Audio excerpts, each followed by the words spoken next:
Silent John incremental, another silent instrumental, the nerd rap existential. People compare me to MC Christopher a lot, but the fact is I predict it with significance. I'm the oldest geek rapper by far, save K&R, compiling kernels, open bracket, cause I racket. And my teen nerds throw your laser pen in the air and wave it all around like you had no repercussions. Now follow instructions, Professor. Why these discussions consist of nothing but incoherent rambling and babbling, but you just still take notes cause you never know what's happening. I'll drop a little nugget, a tidbit if you will. There were 4 United States presidents named Bill. Really? If you run out of hit points, the game will shout. Your life force is running out. If you dig this, then you dug this, cause I'm all about the nerd life, word life. If you dig this, then you dug this, cause I'm all about the nerd life, word life. If you dig this, then you dug this, cause I'm all about the nerd life, word life.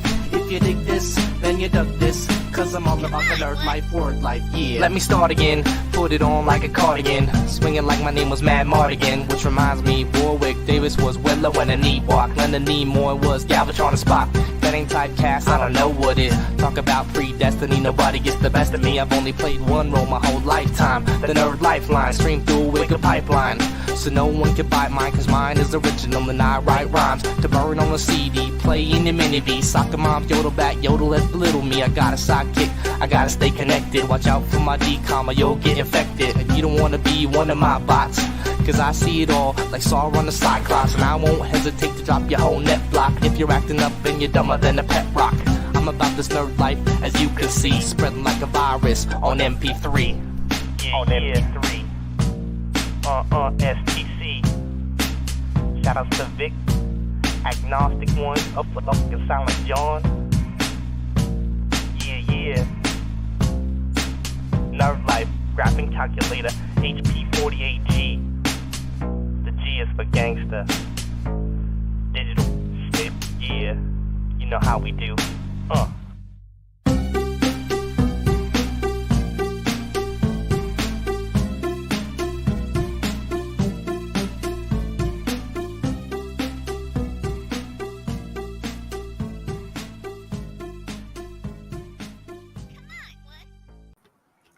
What's up, meatbags? It's the often imitated, never duplicated Tony TGD. And as you can see, I am joined by not one, but 2 individuals. Blinded Braille up on the right, and below us, but not below us, because he's still equal to us in stupidity.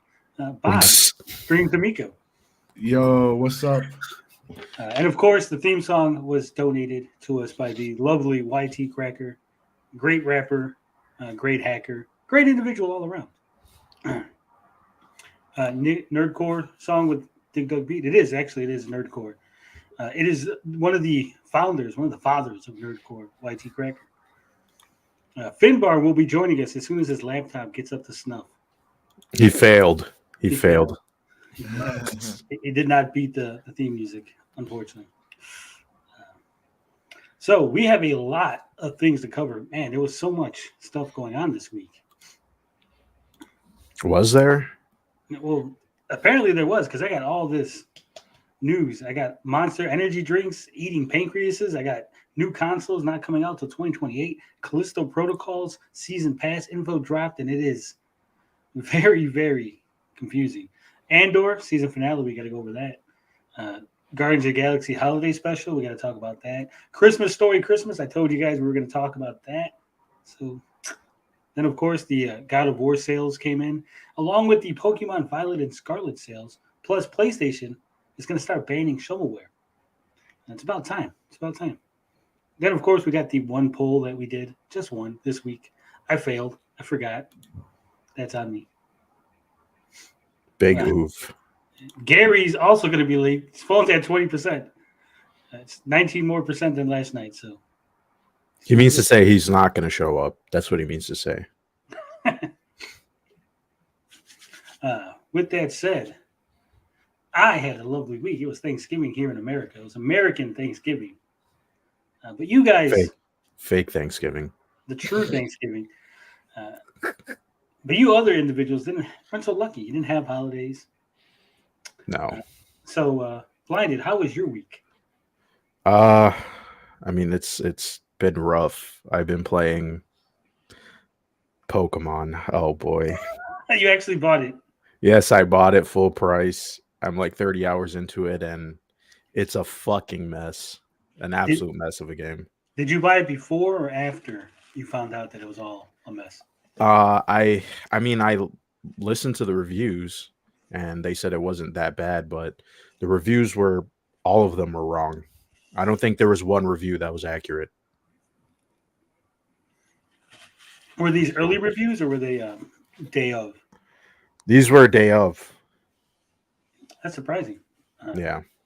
And unless the embargo lifted on day of release, and these guys were told, "Hey, you can't talk about the glitches." Well, that's what happened. It sucks. You should have waited. Yeah.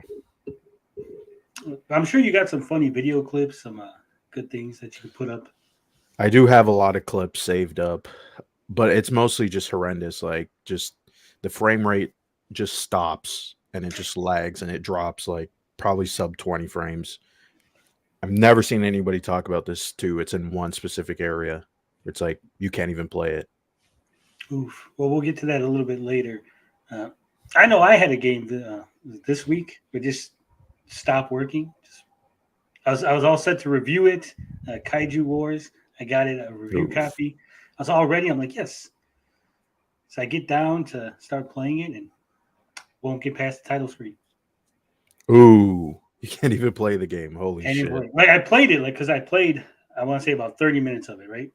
It was pretty decent. It's a strategic game where you play as the mayor of a city, and you got monsters coming in. You can't defeat them, but you could slow them down while you're working on like a cure to send them away, right? That's the premise. So it's pretty decent, pretty fun, challenging game. But I stopped playing it, did some other stuff, went back to play it, and the title gets passed, and then you get to the the main menu screen, and it won't move. The cursor won't move to where it needs to go, and it's just frozen. And the developer's like, we don't know what's going on. They're like, well, we're sorry that your game messed up, but this has never happened before. We have no idea how to replicate the error. And I'm like, dude, fucking, what do you want me to do? I can't say good things about the game. It fucking won't work. Yeah, Jesus. Oh So my God. I deleted the game and reinstalled it. Didn't work. Made sure I had all the updates. So what I did last night, and I haven't checked, but I deleted the save file. And I'm hoping tomorrow that's going to fix whatever issue. That's just going to start fresh, and maybe it'll start working again. A lot of games are broken and buggy. I have no clue what's going on recently. Yeah, I mean, fuck, you seen the Cobra Kai video I did? That shit was a fucking mess. But enough about buggy games. Bob, how has your week been? Yeah, it's been pretty good, pretty chill. Just been working on some music, doing some PC shit, and that's about it, really. Nothing else? No, don't think so. 56K Warning says, I'm such a noob, I should delete System 32 folder. That might work if I wasn't playing on the PlayStation, and you can't delete anything. There's no folders to delete. Console peasant. Oh, man. Peasant. Yeah. What's up, Bianca? What's up? Yo. So that's it, Bob? Nothing, no games you've been playing? No. I've just been playing Destiny 2. I've started I got PCSX2 running on my PC. Been testing out some games in 4K for PlayStation 2. What's that? PCSX? What? PCSX2, it's a PlayStation 2 emulator. Oh, it's illegal. It's illegal. Well, the software isn't illegal. That's why I was confused, because I've never heard of these things because I don't dabble in emulation. Yeah. Supposedly. 100%. Never touched it. There's not a single video on my channel of me using an emulator to play some games. You can't find it. Except for all the ones that are on the channel. And we're gonna go digging through them so we can expose you. You didn't have to. Like the Intellivision ones, that I used the emulator when I was playing Astro Smash for the Game Boy Advance or whatever. Oh, right. And then, Okay. so anyway, my week has been fantastic. Like I said, we had Thanksgiving.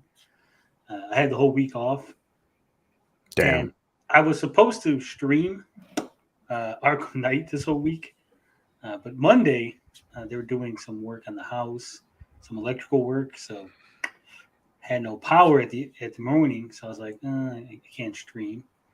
Tuesday, I think we went to see Black Panther and did a whole day of that. So I was no streaming then. And by Wednesday, I was like, well, fuck it. I already missed 2 days, right? Slept in on Wednesday. Thursday's Thanksgiving. And then Friday was like end of the week. This week has gone by so fast. So fast. Yes, it did. Our Friday night drama streams, like I said, if you watch the update video, we're still going to be doing those. It's doing really well. People seem to like that. We'll still be doing Gabbing with Geeks, but if you missed the update, from now on, we're going to be getting quality video. That means I'm going to actually edit, script, do all the fancy YouTube stuff that I got to do. Because I'm getting paid now, right? If we're getting paid, I might as well get some quality content out there. I mean, when I wasn't getting paid, I just shit anything out. Right now, you fuck. YouTube's not paying me. Now that we're making some money, making that cheddar, we gotta step up our game. We're competing with the big boys now. We're no longer in the kiddie pool. We've made it to the big boy table. A big ocean. Yeah. No longer a big fish in a small pond. We are now a tiny guppy in a vast sea of content creators. So we got to step it up. With that said, we're going to be clipping the live show, the Gabbing with Geeks, put the clips on. So we're going to have at least 6 segments every week. That way we can, Sunday through Friday, we'll have a daily upload. Nice. So I got to make sure I get that done. They're all going to upload on the same time. So like whatever it is, like 9 o'clock or 10 o'clock in the morning. So look out for those. And then whenever I get to it, whenever I get it scripted and filmed and edited and all pretty, and I run it by Bob, and Bob checks the audio and then blinded to make sure that I didn't say anything stupid. Then we'll publish actual real videos, like real content and, 20 minutes of informative, entertaining video content. That's the idea anyway. That's the plan. Let's see how that works out. Solid. Nice. Dacha Newman says he thinks it is time. It is. It is. No, Josh, I don't watch football or soccer. So I did not see the Mexico-Argentina game. Mm-hmm. Well, I think that's enough stalling. I stalled 13 minutes and 40-some seconds, hoping that either Gary or Finbar would pop in before the intro was done. Didn't happen. Oh, Big my God. oof. Double fired. Yeah. New rule, if you don't make it by the time the intro ends, if you're not in the fucking stream, you don't get paid for that day. Oof. Oof. It's not paid. We can't have these boys showing up late. So is that going to be added to our contracts, or is that just we have to take that verbatim? Remember the part of the contract that says any rules can be changed at any time because Tony's the fucking boss? Yeah. So there you go. So I don't have to add anything new. I'm literally at the door. I've been like that before at work. Like you're fucking running through. Because where we get in is at the one end of the plant, and the time clock is all the way at the other end. So you got to fucking run through to make it. And he made it just in time. Ooh, look at that. So what's up, Finbar? How's your week been? I know you're out of breath because you had to run through, hit the time clock, but how's it going? You still had intro on the screen, Tony. I made it. I know. That's why I asked. How's your week been? It's been okay, yeah. Working nights, then spent a fantastic 6 hours with you guys last night. Slept for 2 hours, went to see Santa Claus. 6 hours? Yeah, it was emotional. Was it 6 hours? No, it was Was it more? 5. It was like 5.5. Felt like 6. Well, I think afterward because we stayed. Max popped in right after. That's right, yeah. Spoiler for people that don't know, right? I'm exposing, pulling back the curtain. Right after we ended, Mad Max popped up in the backstage area. He's like, "Did I make it?" I'm like, "No, Max. The show we just ended. We literally just ended the show." No. Oh my god. Yeah, I thought he'd just woken up, but he was streaming with Retro Bro, so I think they just ended about 20 minutes before we ended. So we ended up talking to Max for like half hour or something. So how was Santa? Did your daughter appreciate that? Yeah, so I pushed all the kids out the way and I said, Santa, I need a new laptop or a PC. And he just looked at me like I was a weirdo. So I don't think I'm getting that. Did he kick you down the slide? Like, get out of here, kid. You're too old. He's too fat and too slow to catch me, Tony. Myself in Comics says you get paid to let me on. Well, if you want to join the team, there is an application on the channel for joining the team. Just look for it. It's in the About section.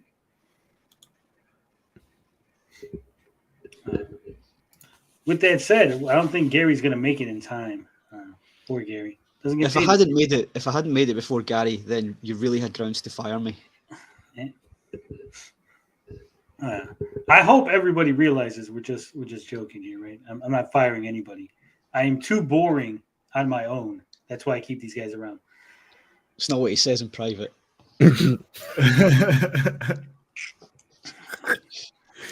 I'll find another Scottish guy. You just keep talking shit. I understand somebody managed to get some backstage footage without us knowing about it. No, no. What? Are you just trying to make me paranoid? He's got tabs on us. Oh, Who's secretly recording the backstage talks? We'll take a look at it after we go off air. Oh, drama. God damn. I love it. All right. I think that's it for the intro. Myself in Comics says I'm working at the moment. Every time you're live, I'm working anyway. Suck it. Bianca, every time they go live, I'm also working, but that don't stop me. Don't let the government find out. Don't let the. So you excited, Finbar, for all the topics we got? Yeah, I can't wait. I'm just hoping we get through this in a nice lean 3 hours. I am fucked. I wouldn't hold your breath, mate. Yeah, I would not. Wouldn't count on it. So this is a topic that Finbar brought to my attention. He said this is a warning for all you guys. It's something, Especially Tony. especially Tony, right? Because I do love the monsters. I love them. And this comes from the New York Post. Jesus, how'd they get my picture? Well, that picture is a story in itself. Full disclosure, I noticed that Pat and Ian covered this as well. Did they? I don't watch Pat and Ian, so I wouldn't know. I never watched I saw the headline for it. It's basically about people drinking too much energy drinks. I think the story was that the guy downed 20 energy drinks in 10 minutes. Well, we'll get to it. We'll get to it, Finbar. You're jumping the gun. Jumping the You're gun. burying the lead, man. Burying the I need I just worry about you, Tony, because I know you've got 20 of them lined up right now. Yeah, hold on. Myself in Comics, Bianca says, I'm counting money right now. I can't do that. I mean, you count one for your company, one for us, one for them, one for us. And then you donate whatever we get. All right. Let's get into it. Monster Energy drink ate a pancreas. Well, not quite. Apparently, the pancreas ate itself. What the hell does that mean? We'll find out because the New York Post ran a story about a gamer who downed 12 energy drinks in 10 minutes. I can't even drink that much water, like that much anything, right? Because you're talking 20 ounces times 12. So what is that? 240 ounces of liquid. 20 minutes, Jesus. No, it said 10 minutes. Oh, 10 minutes. Oh my God. Okay. This is 10 days old, but I think it's still relevant. I downed 12 energy drinks in 10 minutes and my pancreas ate itself. This is by Dorian Geiger. A lonely gamer narrowly escaped a brush with death after allegedly downing a dozen cans of energy drinks in 10 minutes in a legendary stunt to wow his coworkers. A man drank 12. Wow. So how is he lonely? First off, they go, this guy's lonely, right? That's how they open the story. He's a lonely gamer. But now it's a stunt to wow his coworkers. So apparently he wasn't that lonely because he was talking to people trying to impress them, right? I'm not so sure those co-workers are his friends. Well, this is the New York Post, so they got to make it fallacious. You guys don't recognize who the fuck that is? This is Bob, this is why he jumped out at me because I thought I've seen this guy before. I think I know who it is, but we'll get to it. Bob. Come on. Don't jump the gun. It says a man drank 12 energy drinks in 10 minutes. This is what happens to his organs. Dr. Bernard So tells viewers in the opening moments of a YouTube video that recently resurfaced. Sue, a clinical pharmacist whose Chubby Yeeman YouTube channel boasts more than 2.6 million subscribers, often uploads humorous reenactment videos of bizarre emergency room tales he's either witnessed or heard about.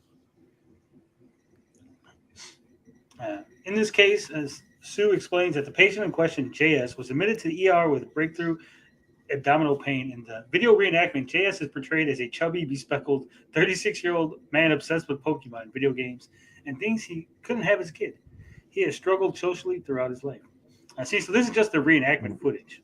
Oh, damn it. That does look like Justin Silverman, doesn't it? Yes, it is. It is Justin Silverman. 100%. JS, Justin Silverman.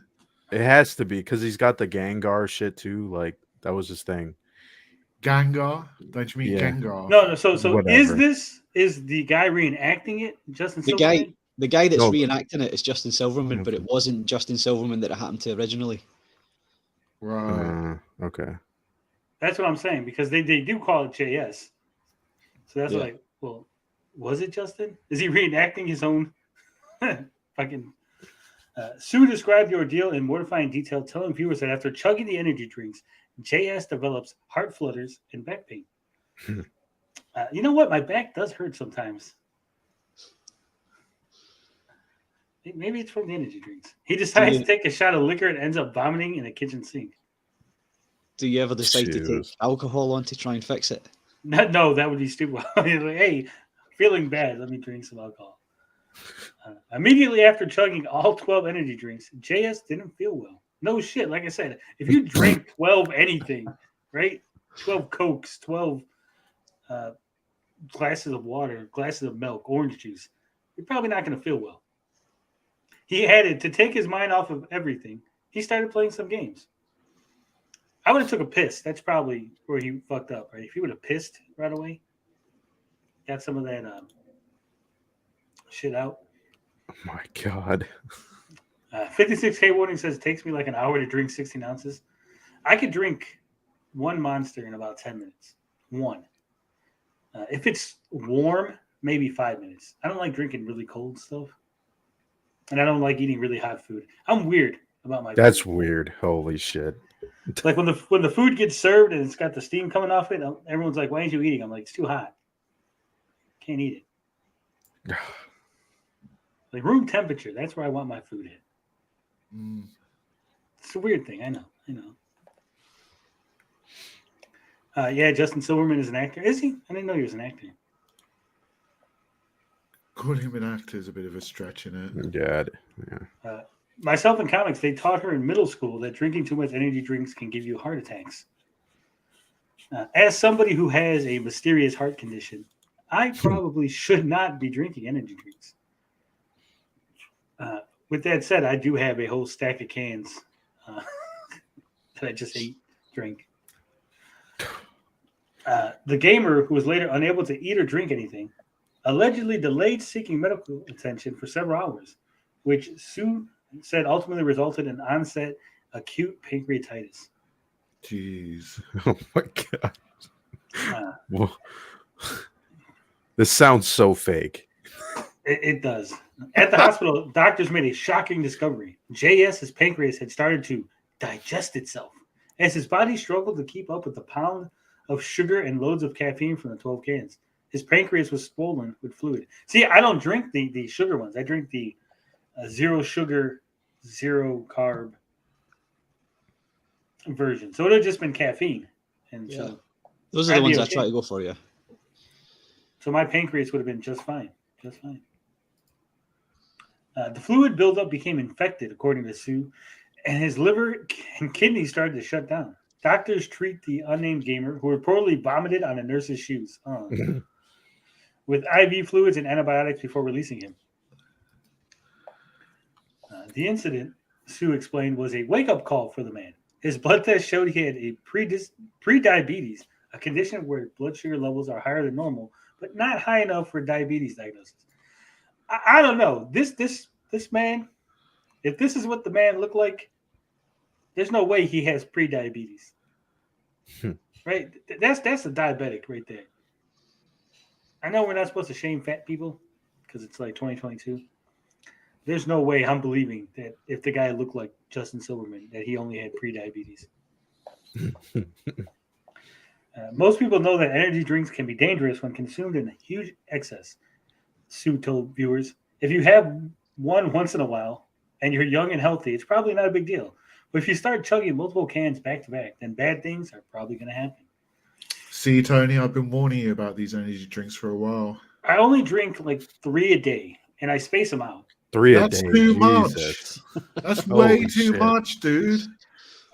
They're sugar-free. Oh, my God. I don't care they're sugar-free. They've got that other crap in it. Yeah. Full of chemicals, Tony. Yes. Where's your ad blocker? I don't use ad blocker. Ever since I started my own website where I have ads, I feel hypocritical to block other people's ads. So enjoy the nice anime ads.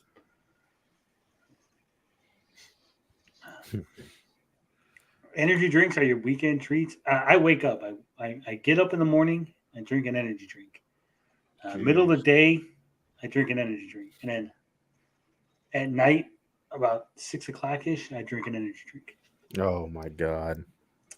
Jesus Christ. This is why you don't sleep. Yeah, well, I wake up at like 4 in the morning, right? So I got to get my energy drink in. It's like my morning coffee, my morning Monster. Then I go to work. I work about 6 hours. I drink another one. Carries me through the end of the day. Get home. I want to relax, eat some dinner, drink a Monster. This is a sickness, man. Yeah. We got to get you off of this. Sometimes before, yeah, you do. There was a time where I would drink a Monster and then just go to bed. Oh, my God. Because all the caffeine, it makes me tired. I'm like, boom, right out. That means you're drinking way too much of this. Is that what It's it means? dulling your yes. Yeah. It's dulling your senses. So Well, you've now built a resistance up to whatever it is that kept you awake. probably.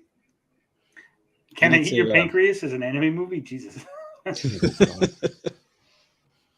mean, I can't really be hypocritical. I think I'm literally physically addicted to coffee at the moment again. Oh Because man. sometimes I just can't be bothered. Just if I run out of coffee, sometimes I can't be bothered to go to the store just for coffee. And I start getting a headache, and I'm like, why have I got a headache? And then it's like, oh, it's the caffeine withdrawal. Yeah, all right. Jeez. 56K warning says the guy wasn't pre-diabetes, he was pro-diabetes.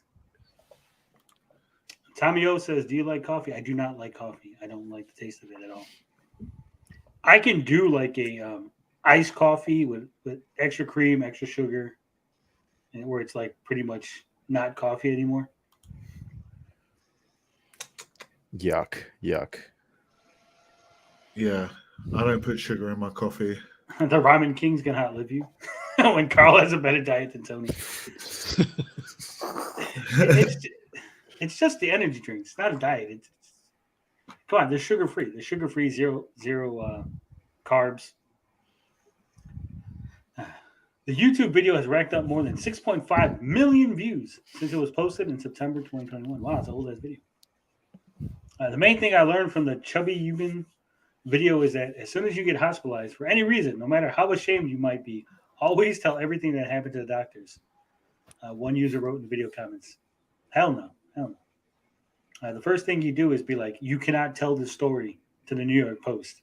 That's the first thing you do. Right? That's the first thing. Like, I do not waive my rights to privacy. Don't tell this story. Health experts have long sounded off on the danger sugary caffeinated beverages such as Red Bull, Monster, 5 Hour Energy, and Rockstar pose, particularly as energy drink challenges have proliferated on TikTok and other social media platforms. Is there an energy drink challenge? I don't know. Probably. Because I think I could win that. I don't know about that, but this next paragraph, I had clicked through on this as well to see what other nonsense people were doing on social media.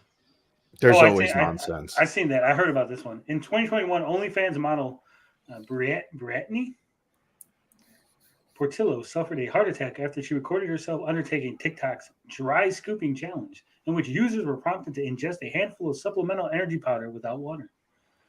Oh my God. I never thought something like this would ever happen to me, Portillo, then 20, told the Post, especially because I'm so young. You only live once, right? Selection. Oh my God. I mean, she's still alive, but yeah, Darwin Award winner right there. Mind-boggling. It's just mind-boggling. It's mind-boggling. Yeah, all right. So, fellas, what do you think about this story? The Monster energy drink made his pancreas eat itself. Do you believe it? Do you think it's a plant? It's fake? I myself think this is a bullshit story. There's no way. Like I said, 12 energy drinks in 10 minutes. Can't be done. I don't even think it's possible. Look, he's spilling it all over himself in the reenactment video. I don't believe it. I think it's possible. Of course you can do it. But you really shouldn't. This is satire. This is clearly a troll. Someone set this up so the New York Post can take this and people can laugh. And it's fucking hilarious. So kudos. Yeah, it's got to be a fake story. I can't believe it. 12 cans in 10 minutes. That's a lot of liquid. Yeah. Smells of bullshit. So we're giving this. Do you think it can't be done? No. Right. Next week, we'll get them lined up and we'll all 4 of us live on it. There's way too much carbonation. It'll just be bubbling everywhere, and you'll be all gassy. Well, what you could do is you could open them all up, shake all the fizz out of them.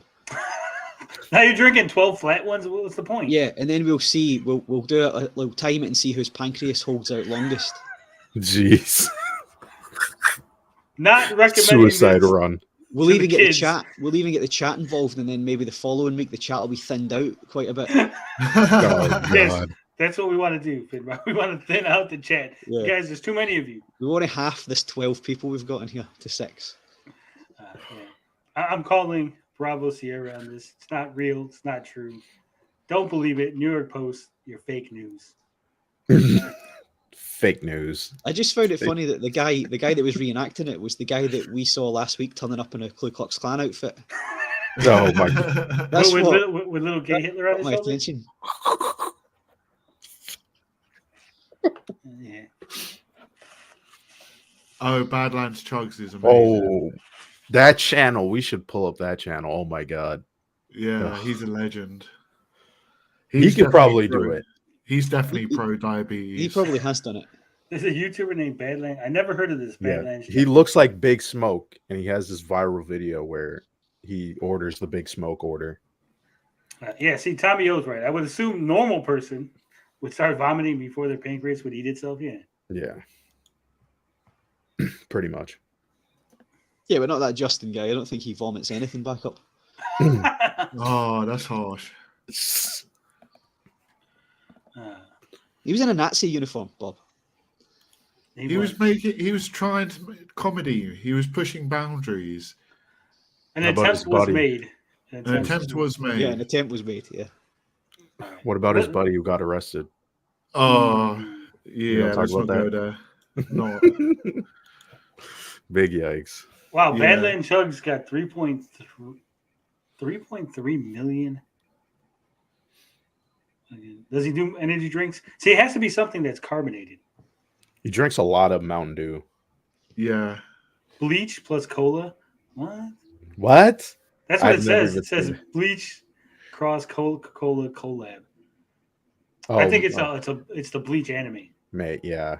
Oh. Imagine. Oh my god, gulping a bunch of bleach and coke. All right, here we go. He's gonna chug 2 energy drinks. 2 energy drinks.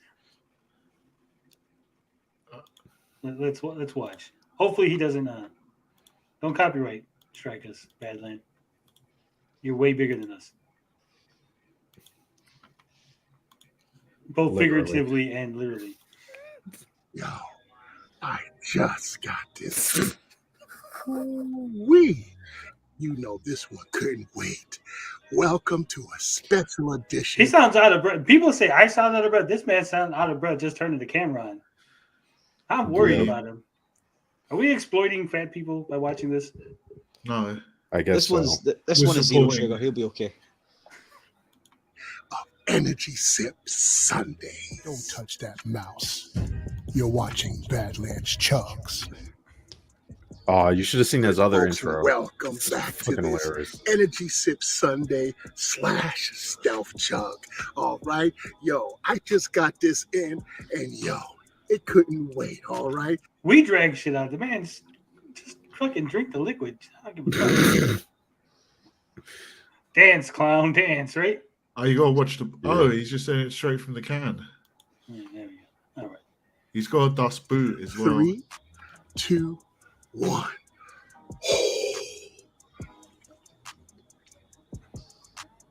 Oh Jesus. That It's man's going- throat game is on point. This is a bit slow for Badlands. I think it's because it's the can. That's why. Yeah. Oh my lord. Oh my god. Did that man just have like a frog throat thing going on there? Look at this shit. Oh god. Ooh, wee. That's what I'm talking about. I'm calling BS. When he threw the first can, you could hear liquid. You could hear the carbonated liquid still fizzing when he threw it. That might just be on the can, to be honest. No, listen real carefully when he throws his first can.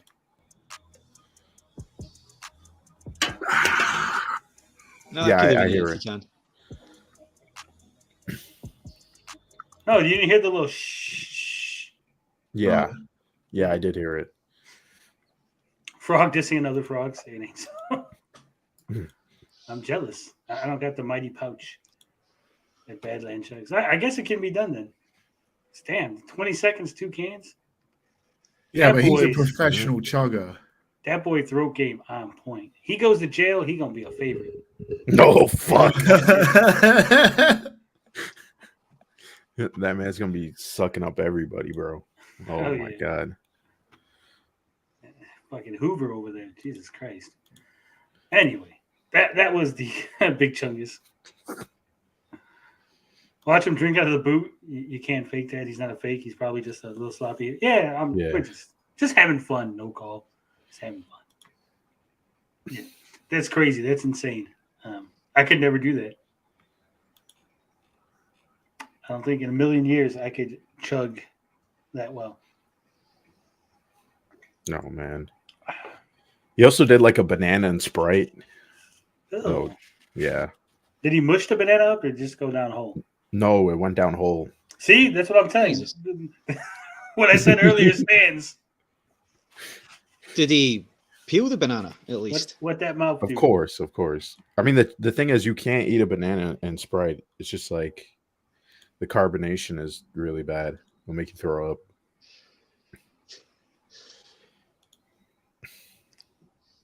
I remember when there was like the big milk chug challenge was like the big thing. Yep. Yep. There's always some dumbass challenge that people are gonna fucking invent. All I'm It's saying is, crazy. if you're going to line up a load of energy drinks and drink them all, at least do it live on stream and have a load of super chats behind you while you're doing it. Exploit yourself. Yeah, make it worth your while. Especially if your pancreas is going to start eating itself, then you can get people to alert the medical services because they can see you dying on stream. Can I get one of those little cameras and I just eat it so the camera can see the pancreas inside eating itself? Oof. All right. I don't know if you guys heard about this, but PlayStation is now going to have a shovelware ban. Yeah, I've heard Mhm. about this. Yeah. I think it's about time because I go through that PlayStation store and there's so many asset flips, just bullshit games, and I'm like, how did this even make it onto the fucking PlayStation store? It's clearly like some kid just fucking around and publishing games, and they're not even 99 cents. They're all like $5, $6. I'm not paying that. Wow. Well, I'm saying Is if this they're like right? 99 cents, I would pay it to like, hey, look how stupid this game is, right? But I'm not paying $5 to make fun of some game. Is this right that the idea behind these games is that they're just basically selling you access to a platinum trophy easily? Pretty Some of them. much. Some of them. Yeah. Are people really bothered that much about trophies? Some Yep. people are. It's a big deal. Okay. So this comes from Twisted Voxel. I don't know if we've ever been to this site before, but PlayStation issues warning to devs. Will ban easy platinum shovelware on store. This is from Muhammad Ali Bari. Oh, so that's what he's doing now. Sony has issued a warning to developers saying that it will ban or delist all shovelware and easy to platinum games from the PlayStation Store. In a letter, in which PlayStation has addressed all developers who publish games on its digital store, stating that it will ban or delist not only the shovelware games that don't meet its terms of service, but also the developers behind them. Well, first off, how are these games getting on the store if they don't meet the terms of service, right? Sloppy work. Hey, Jim Ryan sloppy. Well, I'm Sloppy. I assume it's. I'm not even going to assume. No, go ahead. What were you going to assume, Bob? Well, I was going to assume it might be easier to upload a PlayStation game to the store than we think, because it's easy to upload games to Android or Apple if you're. I think it might be on Xbox. It might be easier because I've seen just copyright infringement on Xbox. I'm surprised it's even on there. Yeah, you got emulators on Xbox on the official store. Yeah, there's one game that's blatantly tricking people thinking it's the Spider-Man PS4. It's that bad. Yeah. How could they be that dumb to actually think that it would be on Xbox? I don't know. Dummies are on Xbox. So What is it called? What's it called then, Blind? Finbar It's wants like- to download it. He's like, what's it called? it's like some really. I think it's like no, it's like Spider Human or some bullshit. But like it has the artwork from the PS4 game. They do that on Android a lot. Yeah, I'll find it and like pull it up. It sounds like one of those DVDs that gets released as a major movie comes out in the cinema. Yeah, Trick unsuspecting parents. One of those asylum movies. yeah. Yeah. All right, so this is spam and duplicate, some word that I can't pronounce. Content. Duplicative. Duplicative. All right, thank you, Bob. Sony Interactive Entertainment strives to ensure that customers can search and discover the full breadth of experiences on PlayStation, and that partners have a fair means of being discovered. When partners oversaturate or spam PlayStation Store with many variants of the same type of content, it can negatively impact both the customers and partner experience. Partner requirements and allowances. When Sony Interactive Entertainment reviews the content submitted to PlayStation Store, which apparently they don't do very well, products that have the following characteristics are identified as spam or repetitive content. Products whose functionality and or assets are copied or not meaningfully different from products already published on PlayStation Store, irrespective of the publisher of record. Multiple concepts and product variants published by individual partners that have duplicative functionality or experiences, differentiated only by minor variances of functionality or assets. I see these a lot. They'll have a lot of games like it'll be like pie jump, and then it'll be another game like dog jump, and like hippo jump. It's the exact same game. Yeah, it's bad. And there's a lot of those like breakout type games. It's like Monster Break doubles, Santa Break, Turkey Break. It's like just changing the fucking assets. They had an awful lot of that shit on the Nintendo Wii back in its day. Yeah. Where possible, partners should consider aggregating small, similar content experiences into a single product using in-game commerce to expand or extend the experience. As an example, supplying different trophies for each product is not enough to differentiate content. The letter states that Sony strives to ensure. We just read that. I hate when they do this. Don't print the letter and then write what the letter says. Sony recommends that developers. Damn it. Let's skip that paragraph too. Okay, here we go. This can only be seen as a positive move, given how visibility and discoverability have been in an awkward place on PlayStation Store due to the presence of shovelware games. Previously, the console maker made efforts to improved. Jesus. Can't these sites hire a bloody editor? Or just An read it. You actual don't even, editor. they spell checked it because they're both spelled correctly. But efforts to improve the curation of new games on the PS Store for PS5, making prominent releases more visible to its users. The PS Store now defaults to the best-selling selection of games in general, allowing user view. That's fucking. What is this auto-translated from another language? It's written by AI. Allowing users to view. I'm gonna put the things that are missing. The most popular new titles at the top of the list under the new games category. So, what do you think? Is this going to actually make a difference? Yes, I think it's a good. Maybe. I think it's a good policy. I'm glad to see PlayStation actually implementing some changes and making a change to get rid of shovelware on the store. Personally, while I think it is a good move, I don't think it's going to have the desired effect. I think now it's just going to be. They're going to take the extra step to make it just that much more different to fit into the parameters, because that's always what they're going to do, right? To try to game the system. Yeah. Where if they delist the developer, then they're going to have to set up as a whole new developer, and I don't know if they have to pay to be a developer on PlayStation. It's probably not that expensive if these people are shoving shovelware. I mean, because do you think anyone's buying this shit? Yes. So obviously they're making money, Bob. So it's not going to be that expensive for them to set up a new developer. They probably got like 20 in their pocket already. Mm-hmm.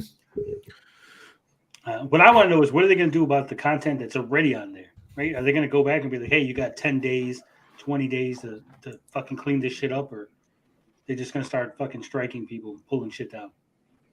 That's what they should do. I mean, Nintendo should do that too. Nintendo has a problem with just borderline hentai on their fucking front page.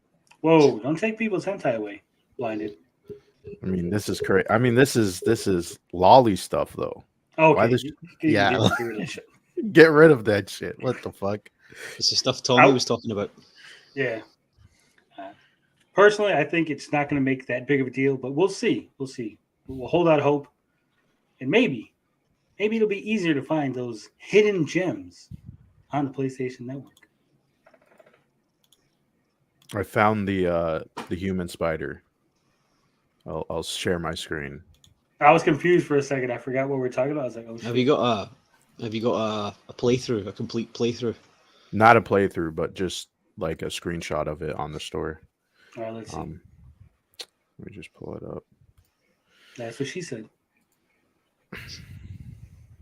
Spider human. Fucking hell! Yeah. My friend found it and he was like, look at this shit. And I was like, what the fuck?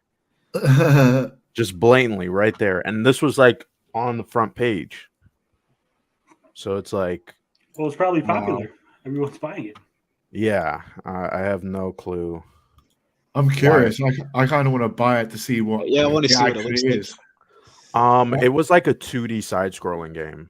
I don't have a screenshot of that, but I don't even think was like a trailer or anything. Just like weird screenshots.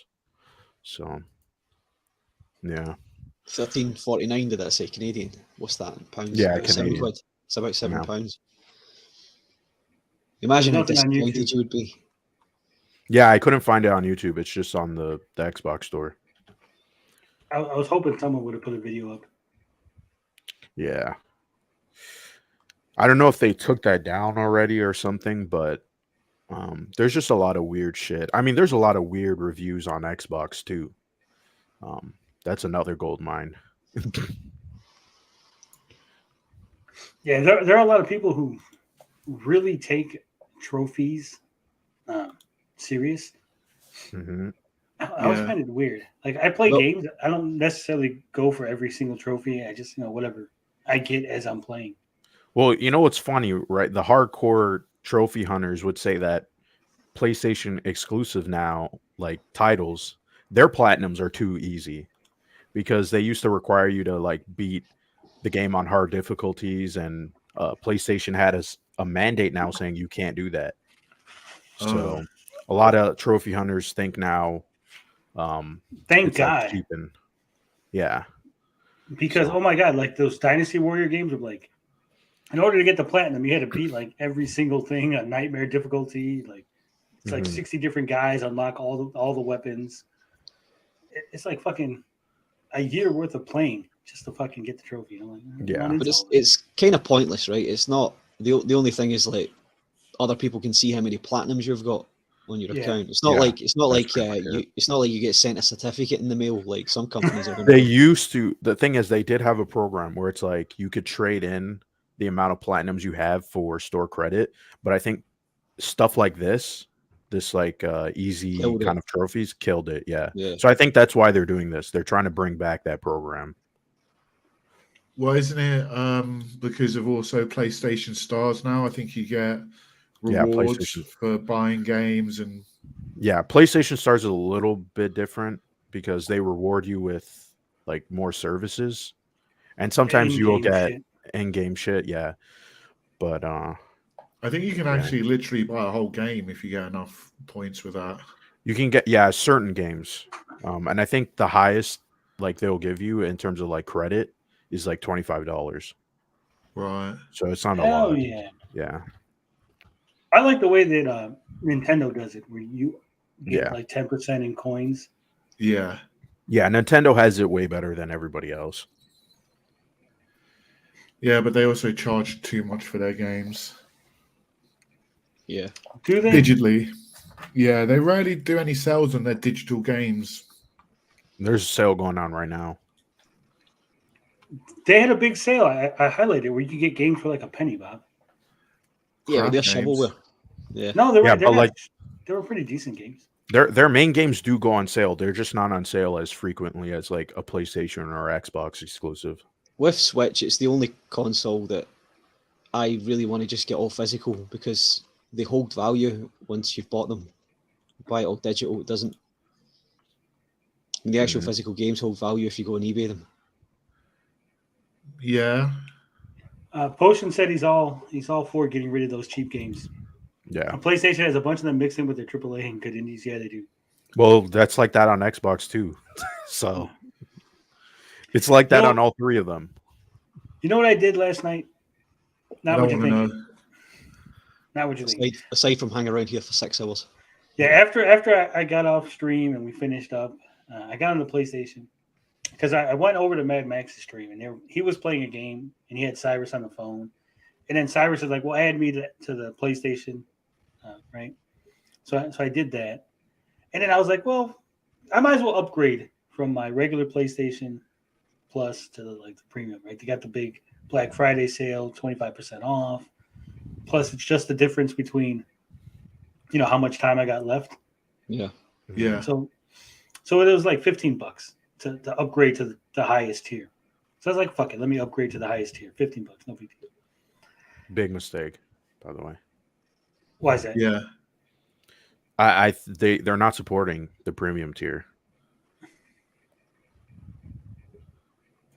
Well, so I get the highest tier, and I'm looking at the games, right? So I said, might as well look through the games and see what is available. Shockingly, most of the games that are now free on the premium tier, I already bought. Oof. Like all the Yeah. ones that I would have, like all the Yakuza games, all the Ubisoft stuff. There was like a few. I think there's maybe 10 games total between the classic collection and the whatever the game catalog, whatever the fuck they call this shit. I think there's like 10 games that I want to play that I haven't already bought.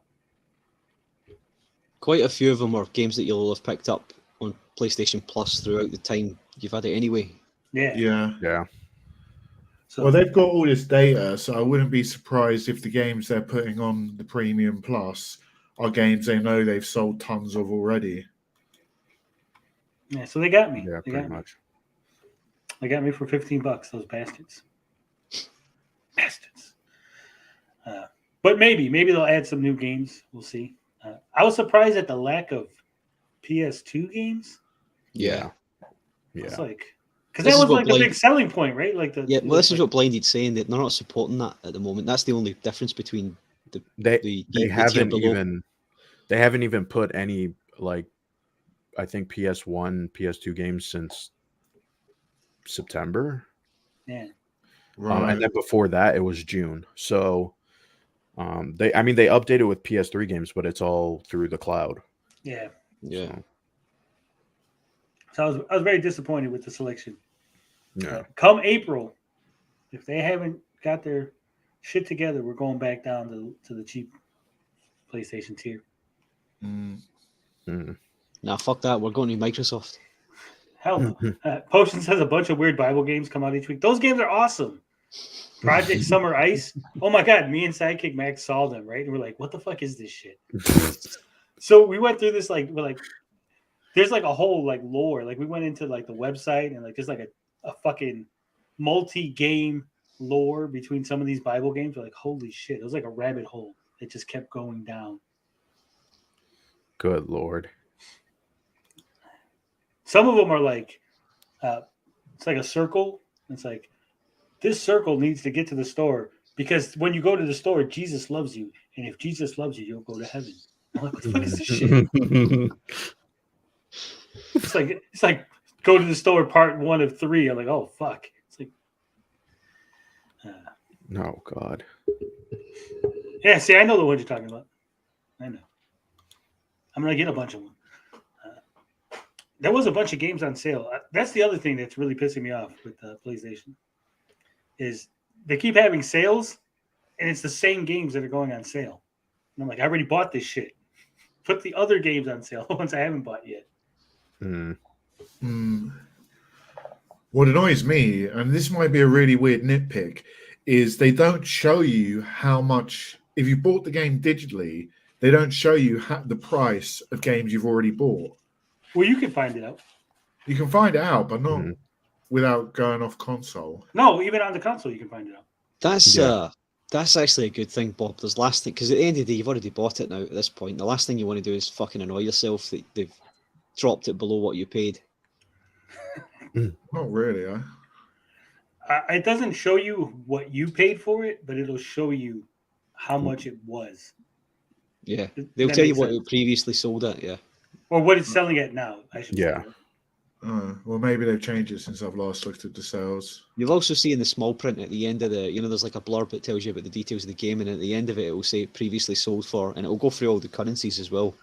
Oh, right. You will be able to see what it previously sold for. Yeah. Yeah, But I know what so- you mean, though. It would be good to know when you've been ripped off and when you haven't, instead of it being hidden from you. Well, sometimes if a game goes on PlayStation Plus and you bought it like within a month, they'll refund you. I've never Oh. been refunded. No, I You was have just to go about to and ask complain them. about it. You can Oh. go and ask them. Yeah, because this I'm is not- like a hidden thing. Well, I didn't know that because I was just about to say, I always buy a game and then like the next month it's like free on PlayStation Plus. Yeah, At the end of the day, if you do what I don't do and buy AAA games as soon as they come out, you're always going to feel a bit ripped off when they start slashing to half price and beyond. Well, it kind of depends, though. Well, yeah, I guess. But it's like if you want the game, You want you the buy game. it. Yeah, if you want it there and then, yeah, you'll pay the money for it.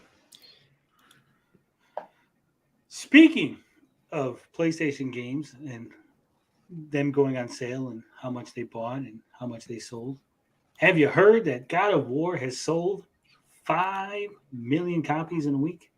Nice. Yes. If you haven't heard about it, we're going to talk about it. This comes from some weird site. I don't know what the hell that means. See, we don't just use Google. We also use, apparently this is gamesubculture.com, according to my bar up here. that you guys can't see because I don't share my full screen. Says God of War Ragnarok sells 5 million copies in a week. Developer Santa Monica Studio. No name on the article, unless that's the article writer's name on it. Sony announced on social media that God of War has sold 5 million copies in its first week on the market. The game sets a new record for the fastest-selling first-party launch game in PlayStation history, the company said. This covers combined PS4 and PS5 sales through November 13th. For comparison, The Last of Us Part 2 was previously the fastest-selling game ever, moving 4 million copies in 3 days. Marvel Spider-Man sold 3.3 million copies in 3 days, and 2018's God of War moved 3.1 million units over its first 3 days. How well those games sold through their first weeks, however, is unknown. So no direct, fair, or complete comparison can be made to Ragnarok so far. So then why the fuck did you bring it up? Well, because of Nintendo. Yeah, but what I'm saying is if they're saying that this game is the best selling, right? Mm-hmm. But then they go on to say, well, we don't know how much any of these games sold past the first 3 days. So these games could all be better selling games than God of War Ragnarok, potentially. Yeah, potentially. Especially because Last of Us sold 4 million in 3 days. So Mhm. it's likely they sold another million in the other 4 days, right? Yeah. Yeah.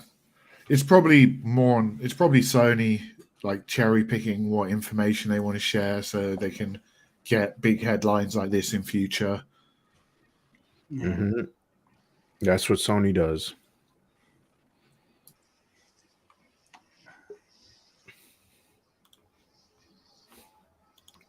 Gary has joined us. How's it Oh, going? Hey, man. Gary. Hello. Fantastic, Gary. This news comes just days after developer Santa Monica Studio revealed that Ragnarok had received a Metacritic score of 94 out of 100 from critics, making it the highest rated according to aggregate site OpenCritic. 5 million copies sold in a week sounds like a lot, but without further context, it's difficult to understand how much a success the game was commercially. One thing that is more clear is that Ragnarok is a critical darling, scoring rave reviews across the world of video gaming. Ragnarok still has a long way to go to catch up to 2018's God of War, which sold more than 23 million copies. That game also benefited from a launch on PC. As of yet, Ragnarok has not yet announced for PC. If it does come to PC, it probably won't be for another year. Another 2 years. Have any of you guys bought Ragnarok? Yeah, I Bob bought it has. day one. No. Simp. I have Oh not yeah, bought Bob started streaming it. Bob started streaming it the minute it Oh, yeah, that's right. He Yeah. tried to get in early because he's in the UK. Yep. 56K when he says Sony's doing it because God of War is going to be the new cash cow franchise. They're going to take a break after this, so. Yeah. Rumors are it might be an Egyptian setting, I think a lot of people are hoping for the next God of War. And I think that there's murmurs that, no spoilers, I don't want to hear spoilers, I haven't played it. but the next God of War is apparently going to be kind of a prequel or set before this duology. I don't think it'll be a prequel. Well, I kind of have a guess what's going to happen at the end of this game, so I kind of think it will be. Poor Bob. We were talking about how PlayStation didn't have a lot of games that I wanted on the premium, but the God of War series, the original games, are on there. So Through PS3 yeah, streaming, so. so I might be able to play those games before I get to, because I do have the 2018 God of War, part of the PlayStation Essentials collection, or whatever the fuck they call it. Mm-hmm. So we'll see. So what do you guys think about this? God of War moving 5 million units in 3 days. I think Good, this bad. it looks bad on Sony now that they're doing this, especially with Nintendo, who just, it seems like every game they come out and it's like, yeah, this sold like 10 million in 3 days.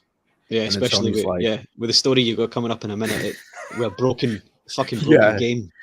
It just makes Sony look really bad in comparison. I mean, the game is like going to sell probably 20 million copies, but I mean, you don't think Pokemon is Game of the Year? of course not.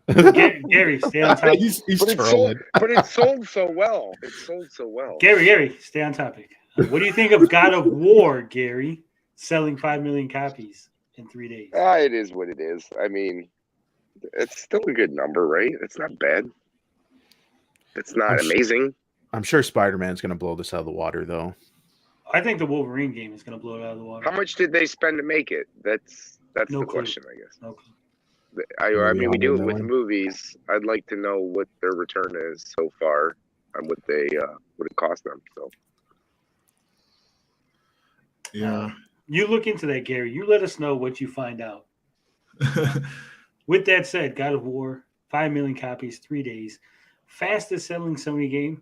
It sounds good, but until you compare it to other franchises and other systems, it's starting to sound like Sony might have a problem. We'll find out. So these sales encompass both PS4 and PS5. Those figures. Yeah. Yes. That is pretty bad when you think about it. Because if it was PS5 exclusive, you could argue that not many people have got PS5 yet. Yeah. But Well, there's more everybody's PS4s. got one or the other. So Yeah. So we'll see. Hopefully they do better. Gary, since you came in late, let me explain something to you, Gary. Yeah, because you missed the intro, you're not getting paid this week. First off, you're not getting Oh, paid. You fuck. missed the intro. Secondly, we're gonna be clipping segments from the show, and it's gonna be like when I say, "Hey, what do you think about this thing?" That's the part we're gonna clip. So when you start going off topic during that Oh. segment, that kind of fucks me up, and then I get aggravated. Who's doing the clipping? Blinded. I'm gonna take care of it. Don't forget to put when Gary does come away with these things. Remember and put the head in Gary's bad take number 2 or number 4. hit take. Oh my god. PlayStation users have a low first-party attachment rate. Yes. It makes no sense, but But they always didn't know tout the exclusives, right? yeah, but when you're selling 100 million consoles, it should sell better. Should. With that said, our next article, we're going to be covering the Pokemon Violet and Scarlet sales, Oh boy. Oh god. and you might be shocked to know that they sold a little bit better than the previous story we talked about. Not Because they just a little sold bit better.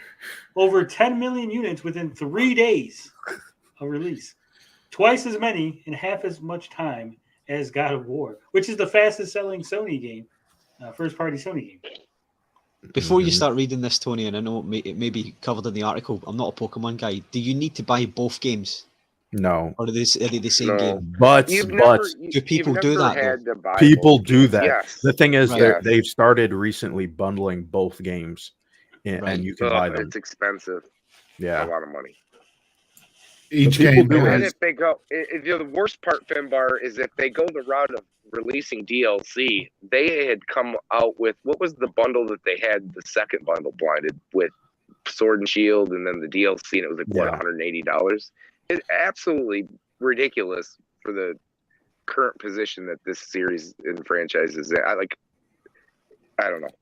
I mean, not but gonna this get a is lot of love also from me here. potentially on par or just a little bit above Splatoon. So this is not just Well, this Pokemon. encapsulates what's wrong with gaming right now. Like, how is this like? I understand children are buying this, like parents are buying this for Christmas for their kids. That's where a lot of these sales come from. well. I mean, would you agree?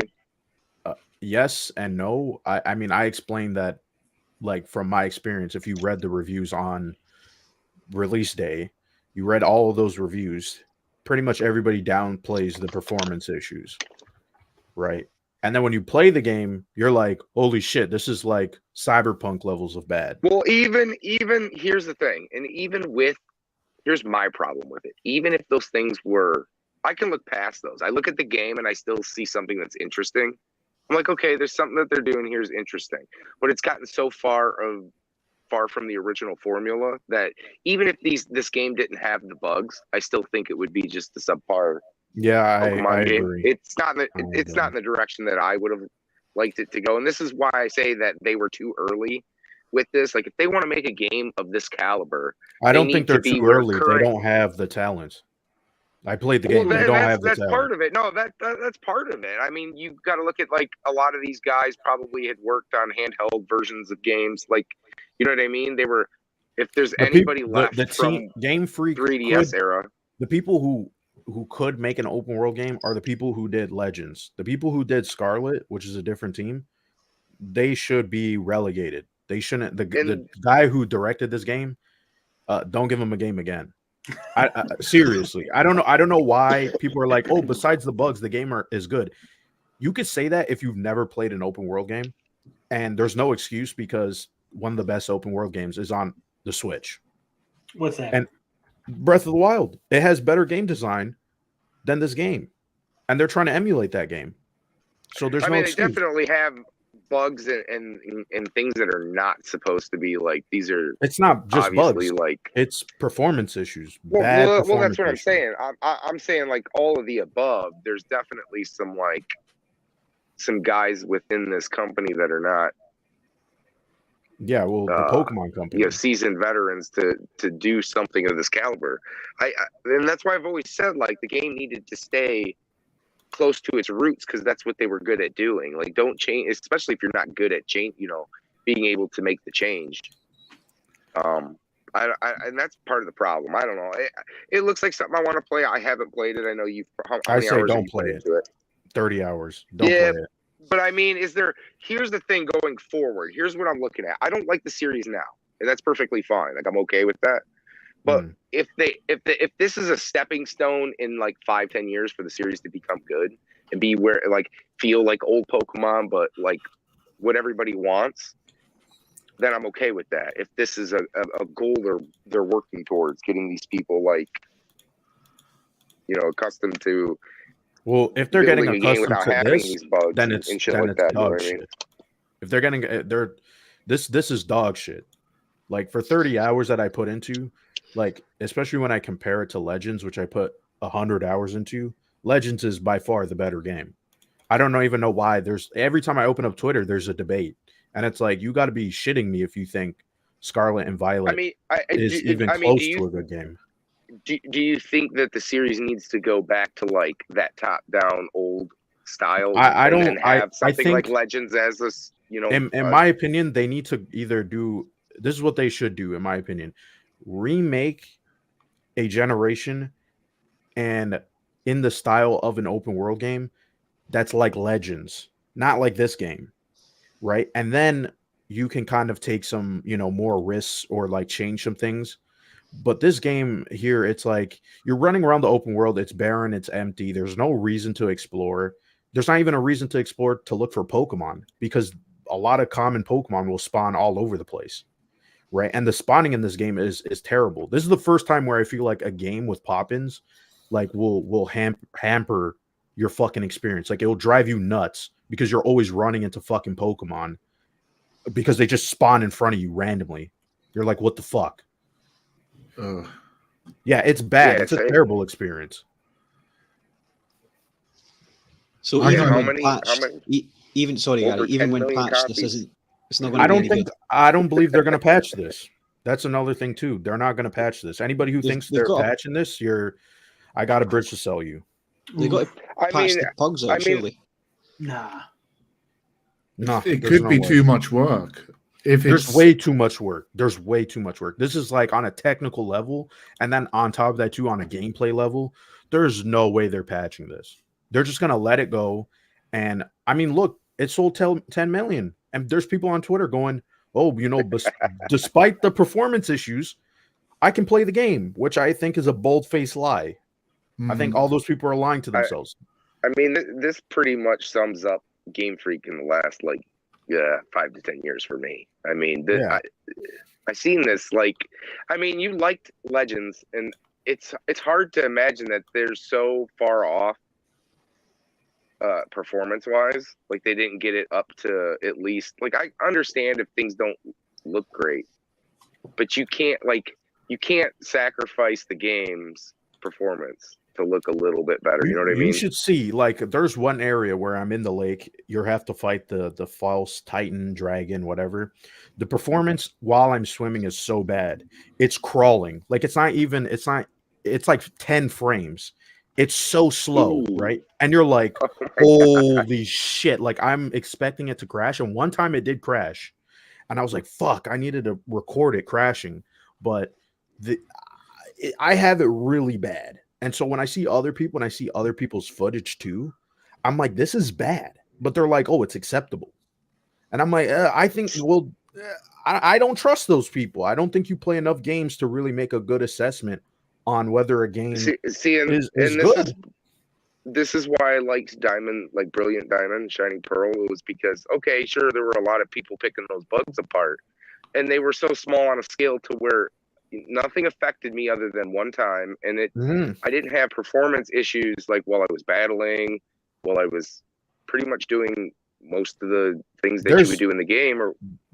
Yeah, there's bugs everywhere. Battling, sometimes my trainer literally flies in front of the battle, or he's like standing beside the other trainer. You're and talking you're like, about violent what the stuff, hell right? is? Yes, you're like, what is going on here? Like sometimes the battle will my Pokemon is like going all over the place, and I'm like, holy shit! I have all these fucking clips I recorded, and I'm like, this is insane. And then when you go on Twitter, I'm like, how come no one else is like has this? Like some people, you get spinning fucking NPCs and junk.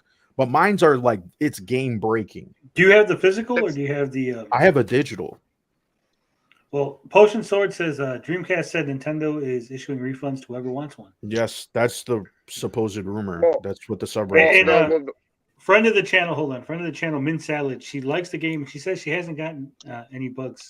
We were talking. I don't believe that. We were talking about this on Monday on Vito's Monday Night Grift, and she said she didn't get any bugs. I've seen her play it. I haven't seen any bugs. Maybe one little like clipping issue with some hair. I think that's there's definitely a lot of clipping. Well, the thing is, if you're watching the gameplay, it stutters. This is with every single clip I've seen. It stutters. I mean, Digital Foundry said it constantly stutters. So it's I mean, I've watched a lot of gameplay footage, Tony. This is like, it's not something that's like, I mean, there's a lot of game breaking stuff in there because it's just constant, but there's just a lot of issues here and there depending on what position or what exactly you're doing in the game. Yeah, because there's so many different things you could do. I mean, climbing mountains with the legendaries and stuff. You're gonna see. Yeah, you're going to see issues with the camera all the time because it's just the way it was built. These are little things that might not bother people and they might not notice, but to guys that are probably more trained on it and who want a more smoother experience, they're going to notice this kind of thing. We did see some screen tearing when Mint was streaming it. Maybe it's not something that she really cared about or noticed, but we saw it when we were watching it. Yeah, you may not see it, but it's there. And if you're playing it, and we're also you're watching on a stream too, but when you're playing it, it's jarring and it gets really bad. Really, but they sold over 10 million units within 3 days. Well, the biggest thing for me is that the resolution is going to look like I like to play the stuff in handheld, and I heard it's just atrocious. Just it looks like Vaseline half of the time. Yeah, if it looks anything like Outer Limits or whatever the hell I bought for Switch, that was awful. That experience was terrible. I couldn't play it because of it. Well, the textures are really bad, and this was in the Digital Foundry video. There's a lot of like copy and paste, repeat textures on like cliffs and rocks. And when you're, a distance looking at the cliff, you're like, my God, whoever created that should be fired. I mean, I could forgive things like that if it still ran smooth and it looks crisp and clean. I could forgive that. But you can't forgive it when Legends. Not everything all together. Everything all together just screams they rushed this. Obviously, no one expected that to be announced anyways. And another thing too about the rushed game. It. Another thing is that the game, I feel like I've said this and people are like, no, you're wrong, right? On Twitter and Reddit. I said that the game is easier, like probably the easiest Pokemon game, because the game doesn't have level scaling. And this is like the first time in a game where I'm like, this should have level scaling because Hell no, I hate level scaling. no. This game is way too easy, right? If you decide to go to, I don't know, like the ice gym on your like just the first gym you do, you can't do it, right? But if you are like training around, right?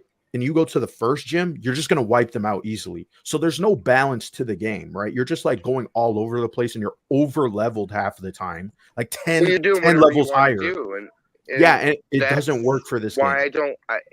it doesn't. I mean, I've always said and I'll always hold strong that Pokemon had a formula that made it great, and there's main reasons why that was just so special when I played it like back. What was it, 97 or 98 when it released? Like, those were the greatest games in the world, but they definitely pinpointed that formula by the time the DS came around. And now I feel like it's gotten so far away from that. Like, what people want, I don't think will ever happen because technically Nintendo and they just worked on handheld games, small little. Well, Nintendo should step in. This is not obviously Nintendo. That's what we. This is what I talked about when they need better hardware. They need to compete. They need something strong. People will finally, because if you're going to jump to the console like wars with Sony and Microsoft, you're going to have to like bring your A game or continue to make handheld experiences. They can't do both. And that's what people want. And that's why I didn't want that in Pokemon, because I knew they were going to fail if they didn't give it the care and attention that it deserves. And obviously, you see the numbers that they're selling. Do they really care when they're selling 10 million copies? I mean, granted, unless they're getting refunded, their kids, but if they're getting refunded a ton, then maybe it might change their perspective. Real quick, 10 million units, 3 days. Can't be all bad, right? People know what's going on and they're still buying it. But Pokemon definitely needs to evolve. It needs to change because they got stiff competition out there, Gary. Have you seen the new Chinese Pal World game coming out? No, what is this?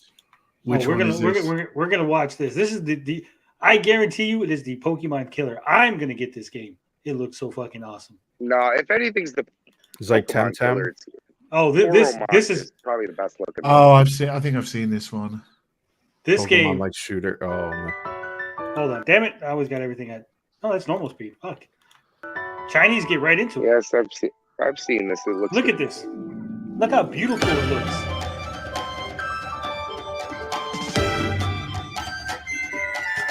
Oh, with guns. Pokemon with guns. How have we not done this yet?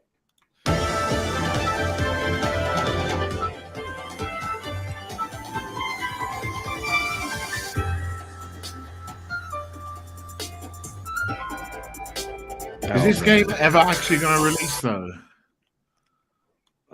Yeah. I mean, this was just shown off like earlier in the year, last year. No, look at that! You can smash Pokemon together. I'm sorry, it's not Pokemon. It's not.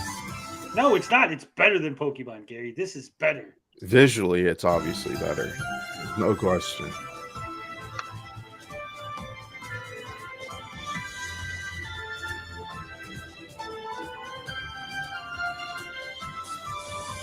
How badass is that? You can gun down Pokemon. Is this on Switch? Is it? We don't know what it's on yet. Look at that. They're doing experiments on your Pokemon. Oh, this took a dark turn. They got little Pokemon making guns in the factory. The Chinese child laborers. This Look is at Pokemon eating each other. Oh my god. Boom! Explosions.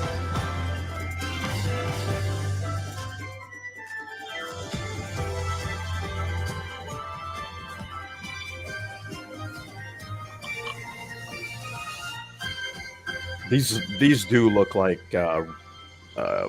bootleg versions of Pokemon that already exist. That looks like they've taken about 6 different games and just smashed them all together. Yes. Yes. It reminds me of the Key and Peele sketch where they're doing the Gremlins 2, the round table for Gremlins 2, and everybody's throwing in their input and they're going, "Yeah, we'll put that in the game. We'll put a bit of Metal Gear Solid 5 in there. Yeah, do that. Splatoon, bit of that." So Tony, what is the count? How many copies many actual copies have they sold? 10 million. Well, it said over 10 million. Yeah. So are there Do you have an exclusive exact Pokemon number? for each version, or? Yes. Oh well, yeah, Yeah. That's how they sell their multiple copies. All right. So let's read the article. Now that Gary's gotten that all out of his system. Pokemon Scarlet and Violet sold over 10 million units within 3 days of release. Turns out a lot of people bought the game. This is by Jenny Zheng. Pokemon Scarlet and Violet. What the hell? What's that? It's from GameSpot. Pokemon Scarlet and Violet has had a fantastic launch, and it sold a record-setting amount. According to Nintendo, Pokemon Scarlet and Violet has sold over 10 million units worldwide in just 3 days after its release on November 18th. This is the most copies sold worldwide in 3 days ever for any Nintendo game, according to the press release in just a weekend. Bone In just to a pick. weekend, huh? Bone to pick. Technically, it's 2 games, isn't it? Because it's not like you buy the one game. Yeah. I mean, they've split. I mean, it's little small things that make the game different, but they're not big enough to make it its own game. But there are Like, people buying 2 games. I think there's a Yes. sizable amount of people buying both games. Oh, of course, I agree. Yeah. Don't some of them have 3 games? No. Well, it's I mean, but, they well, have back in 3 the- games in the sense where you have the 2 first 1 year, and then a year or like and a half later you'll have the 3rd game, which is like an improved version of both. But is it counted separate in sales from the first 2? Yes. Yes. Because sometimes it has different story and different gyms or whatever it is.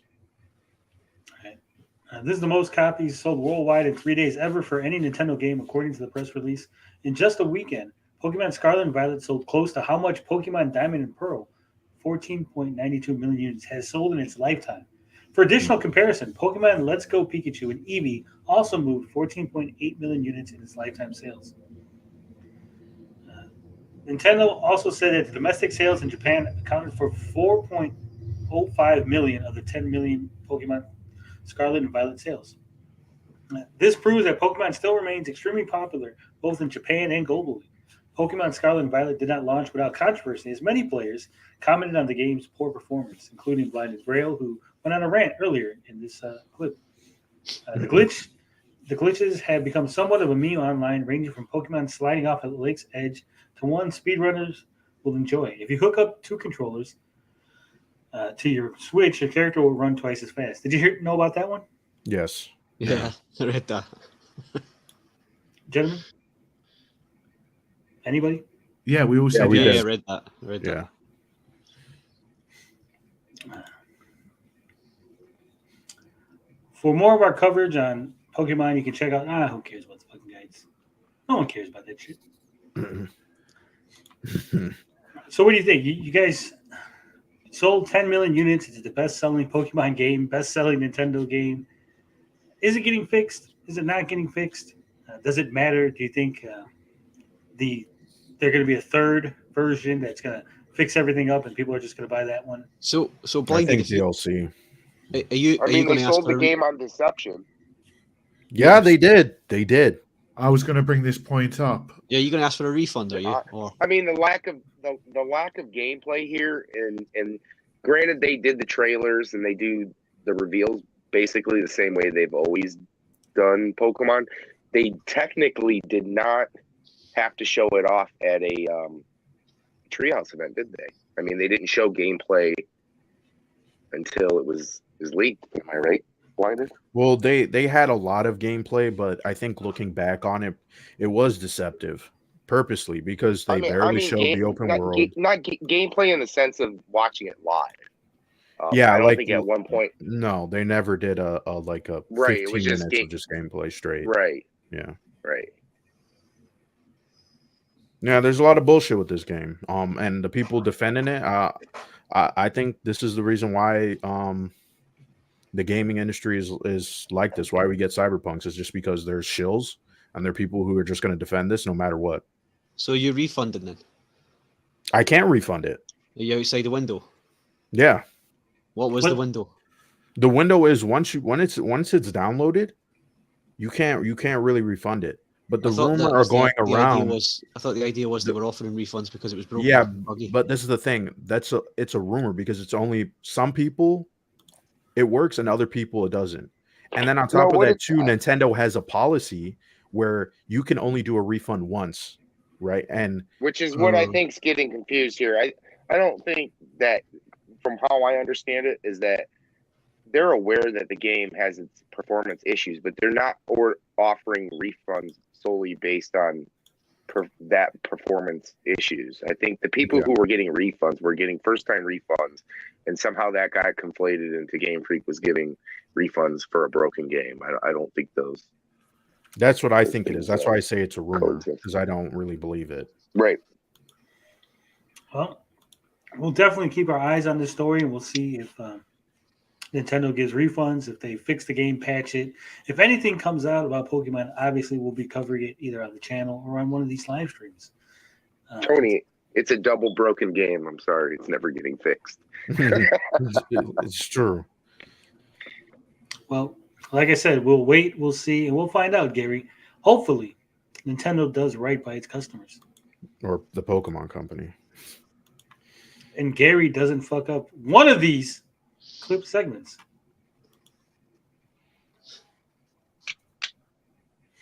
So, Gary, how was your week? You're the only other American on the panel, so you celebrated Thanksgiving, I assume. Oh, I did. Thanksgiving was great. The days leading up to Thanksgiving were not so great. So I've been working hard and making good money. And then we had a emergency car wanted to take a shit repair bill.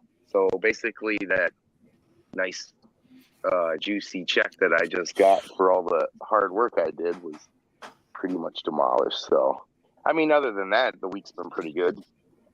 And it didn't totally cripple us, but it just sucks, you know. Poor Gary. Make sure you tip extra hard. So I'm awake. It's hard to get a word in edgeways sometimes.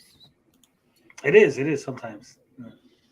I know Blinded was making fun of me Monday. He's like, is Tony even awake? Is Tony even still there? And I'm like, dude, sometimes I just, when I'm on other streams, sometimes I sit back and let other people talk. I don't want to bully everybody. And when people are making the same point, and when people make the same points you're going to make, it's like, well, I'm not just going to repeat the same thing I wanted to say because I want to say it. Yeah. When someone steals your joke or something, you're like, fuck, I was going to say that. Bob jumps in with, right. Right. Now, I don't know if this is a big thing in Canada. Bob says it's not a big thing in the UK. But here in America, we love our Christmas story. Love it. Plays every Thanksgiving on repeat. And this year, we got a brand new Christmas Story sequel. Yeah, I concur with Bob. We don't give a fuck. Yeah. Damn. I'm gonna get some cheese while you guys are talking about this movie. I didn't even get to watch it, but so there was a Christmas Story Christmas, and we talked a little bit about this on Friday. But Gary, have you seen this movie? I know you said you did. But I have seen this movie, and we have pointed out, right? I think I pointed out last show that this is like the second sequel. Technically, it's the second sequel. The third. Is it the third? Was there a... Okay. I didn't know that. So I did know about one of the other movies, but this is a true sequel. I have mixed feelings about this movie. I love it and I hate it at the same time. I thought this movie was fantastic. I thought this was one of the best movies. I mean, in my opinion, this is going to be right up there with Christmas Story. This is going to be the new Christmas Story. It is that good. There are things about it that I absolutely love, and there are things about it that I hate. And I think the number one thing that really draws me from this movie is the narrating from Peter Billingsley himself. That's my biggest gripe with it. I just wasn't feeling his the narration was just, that was what was off for me. Blinded, you haven't seen this? No, I haven't. I mean, I watched the original like dozens of times, but I didn't even know there was one until you guys brought it up. Yeah, I didn't know I mean- there was one until someone brought it up to me. And like I said, I think this is one of the best, not only Christmas story movies. I think the just movie in story general. told here, I think the story that was told here and the way that they weaved it with the original was beautiful. I thought it was great. I come back to the narrating on it. It's like it drove me nuts in certain sequences. There was a disconnect. If they wanted to do what they did, I think having someone that sounded closer to like the original. Like I get it's from him, but there were just moments that were like, I don't know, it's hard to explain. They're just moments that I felt disconnected from what they were trying to do. I knew what they were trying to do. It's just his voice, I guess. But bringing back like the original cast and the story, I don't want to spoil anything. The story that they told was great. I thought they did a fantastic job with that. I mean, what do you think, Tony? Like I said, I liked it everything. I liked it the narration. I liked the story. I liked the overall message, the movie. There was moments where I was nearly bawling my eyes out. And I'm a big, strong alpha male, and I was ready to cry. Exposed. It's fantastic. Beta cock. And apparently, I just found this out right now. I was wrong. I'm taking an L here, guys. Taking an L. Because this would make it the 8th movie in the Parker family saga. Oh, really? Wow. When did they do all these other movies? Because apparently Christmas Story is the 3rd movie.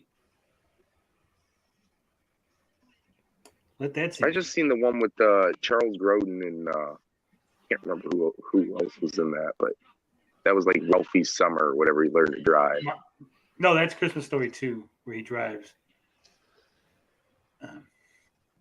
But Phantom of the Open Hearth. It's probably a movie you never heard of. That is the first movie. It's a 1976 movie. It is the first film in the 8-film trilogy of the Parkers. Like I said, the Christmas Story would be your 3rd one. My Summer Story, which is the first sequel that I heard of, was a 1994 movie. Christmas Story 2, and then A Christmas Story Christmas. Although if you're talking about being canon, I think Christmas Story Christmas pretty much avoids all the other ones. So it would be like 4 movies. Phantom of the Open Hearth, Great American 4th of July and Other Disasters, Christmas Story, and Christmas Story Christmas. And then they would just ignore all the other movies. Which is weird. No one ever talks about these other movies in the Ralph Parker franchise, I guess. The fucking universe. The Christmas Story universe. Nobody cares. Yeah. You just want a Christmas Story. That's it. Or original. But yeah, getting into spoilers, this movie, it's fantastic. It opens up brilliantly. It's in Chicago. Ralphie has moved away. He's trying to be a writer. The wife is basically giving him a year off. You take a year off of work. I'll support you. Do your writing thing. He's getting rejected left and right. Nobody wants to buy his script. It's like a huge fucking novel. No one wants to buy it. He's getting rejected. Then he gets the phone call that everybody gets at some point in their life. The old man is dead. And the way they shot this with him holding the phone, and it hit me. I was like, oh, fuck. So they got to go. They got to go to the mom's, right? 'Cause the old man's dead. He's got to go see the mom up in Homan.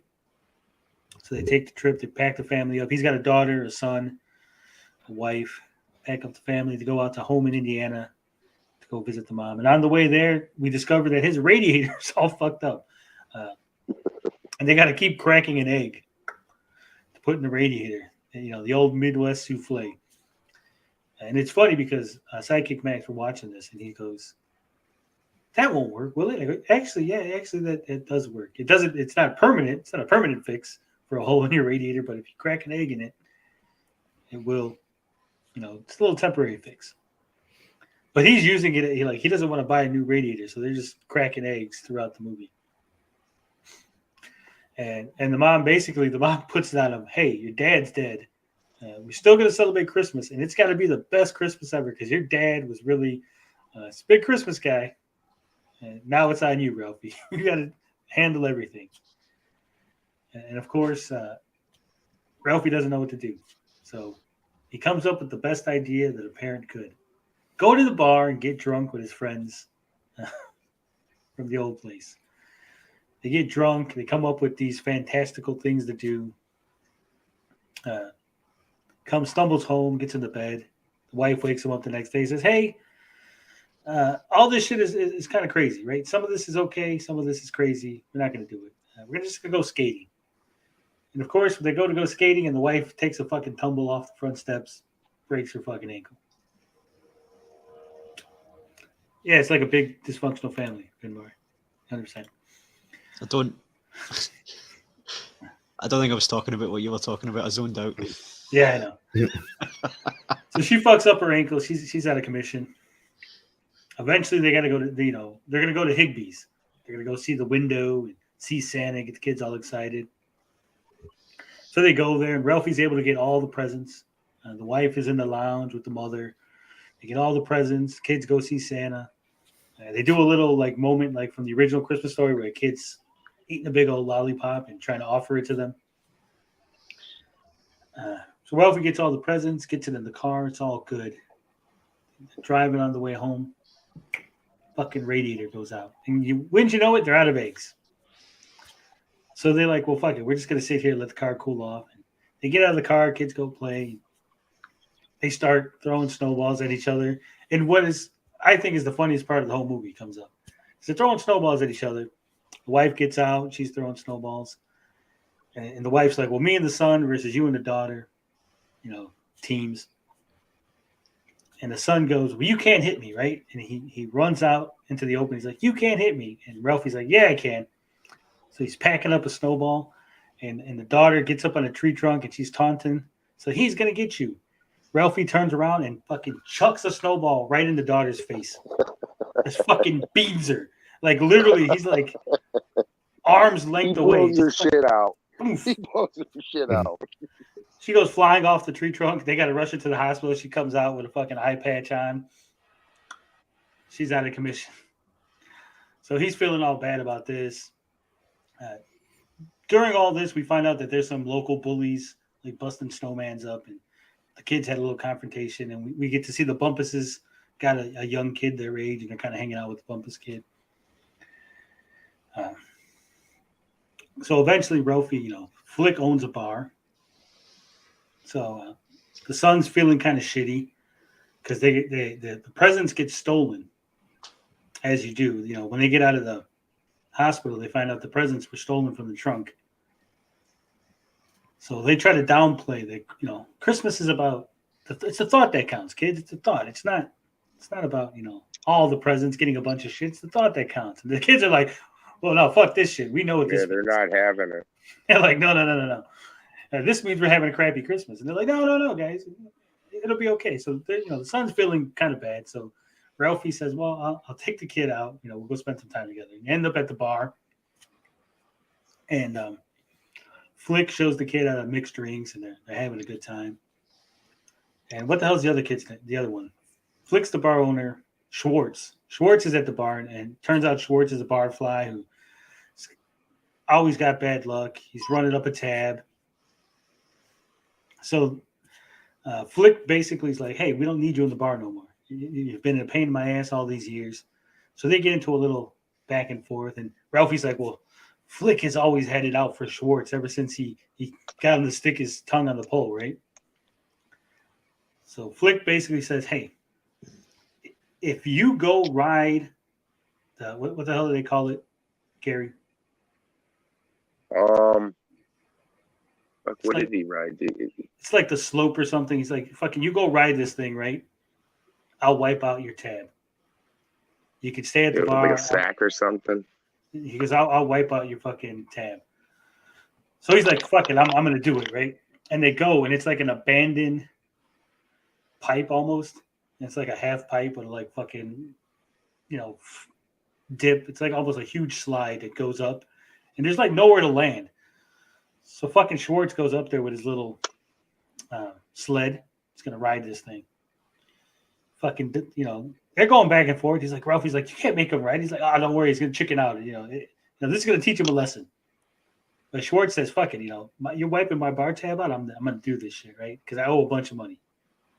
He rides this shit, goes flying, fucking smacks his back on the floor. Everyone's like, oh shit, he's dead. But he's not. Of course, it's a kid's movie. He's not dead. So then all the other drunks start sliding around. They're like, oh, fuck it, we're going to go sledding, right? It's all these drunks. And there's like a whole montage of people just fucking wiping out, like hitting cars, hitting benches, hitting fucking garbage cans and shit. And Ralphie's son gets the idea that he's going to go sledding. He goes down the fucking hill. Bam! He fucking slams into like a car. Breaks his fucking arm. So now you got the daughter in an eye patch. The son's broken his arm. And the wife's ankle's all fucked up. So Ralphie has to go home. He kind of tells the wife they got no money. Can't really buy any presents. The tree's decorated. They're trying to make it work. And the kids were basically told that they got to stick up for themselves, right? About the bullies. So they build a snowman over a tree trunk, and the bullies crashed their fucking snowmobile into it. So they're triumphant. Yay. Kids fucking figured out their problem. The kids could have died, but fuck it. Ralphie and them are all good with this, right?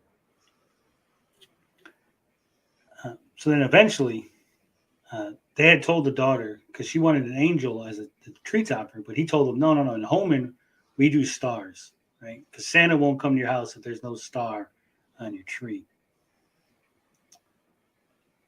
And wouldn't you know it, Ralphie's luck, the fucking star falls off the tree, shatters. And the daughter is now inconsolable. Inconsolable, because Santa's not coming. There's no star on the tree.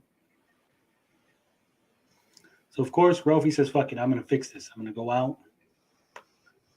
I'm going to get us a star. And the wife's like, there's no stars, right? Everything's closed. How are you going to do this? Ralphie says, don't worry, I'm going to fix it. So Ralphie goes off to Flick's bar, and he's like, fuck it, I'll just break into Flick's. Steal his star. I'll leave one note. He goes in there. He gets in through the back doors, through a window. The window fucking breaks. Gets the star. He's all happy. He's like, yeah, I fucking made it, right? I got it. Wouldn't you know it?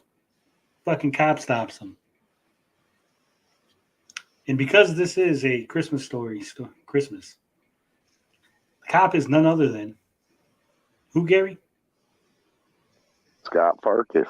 That's right. Scott Farkas. Not Scott Farkas. Scott Farkas.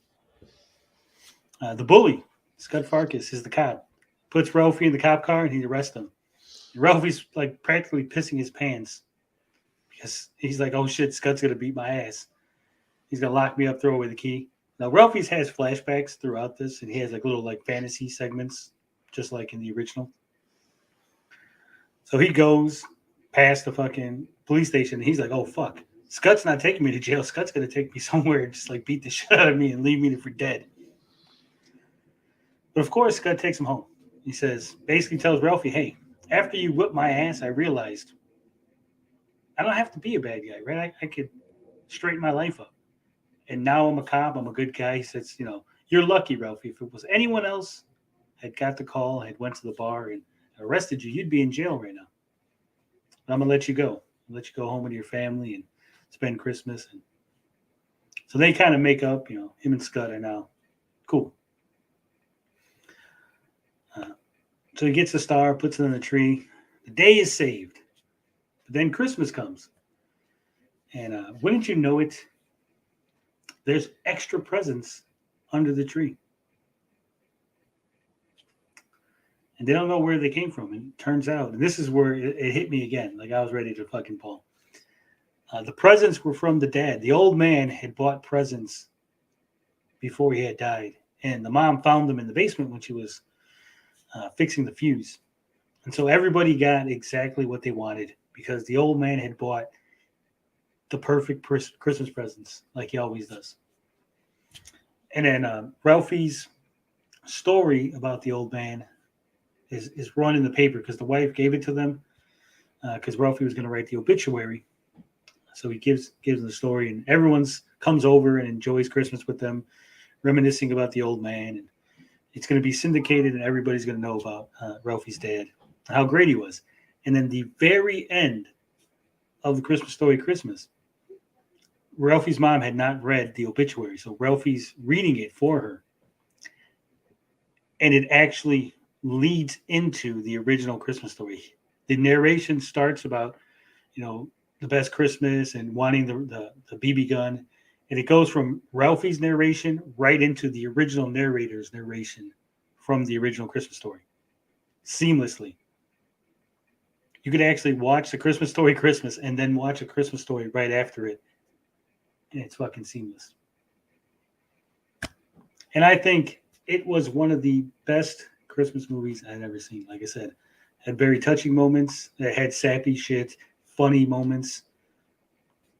It was the perfect. Like, if you love Christmas Story, you're going to love this movie. It is fantastic. Highly recommended. 2 thumbs way up.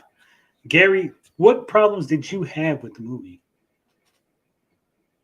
I mean, aside from him narrating it, I don't know. I thought it was the original movie's goofy too, but there's a little bit more serious tone in that narrator's voice where I don't know, certain moments it bothered me.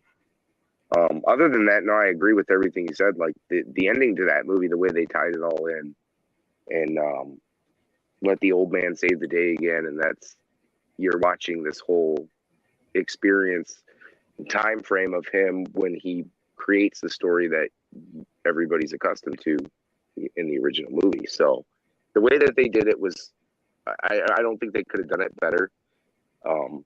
Other than him narrating it, I think they should have got someone else to narrate it. But other than that, I thought it was great. Yeah, like I said, fantastic movie.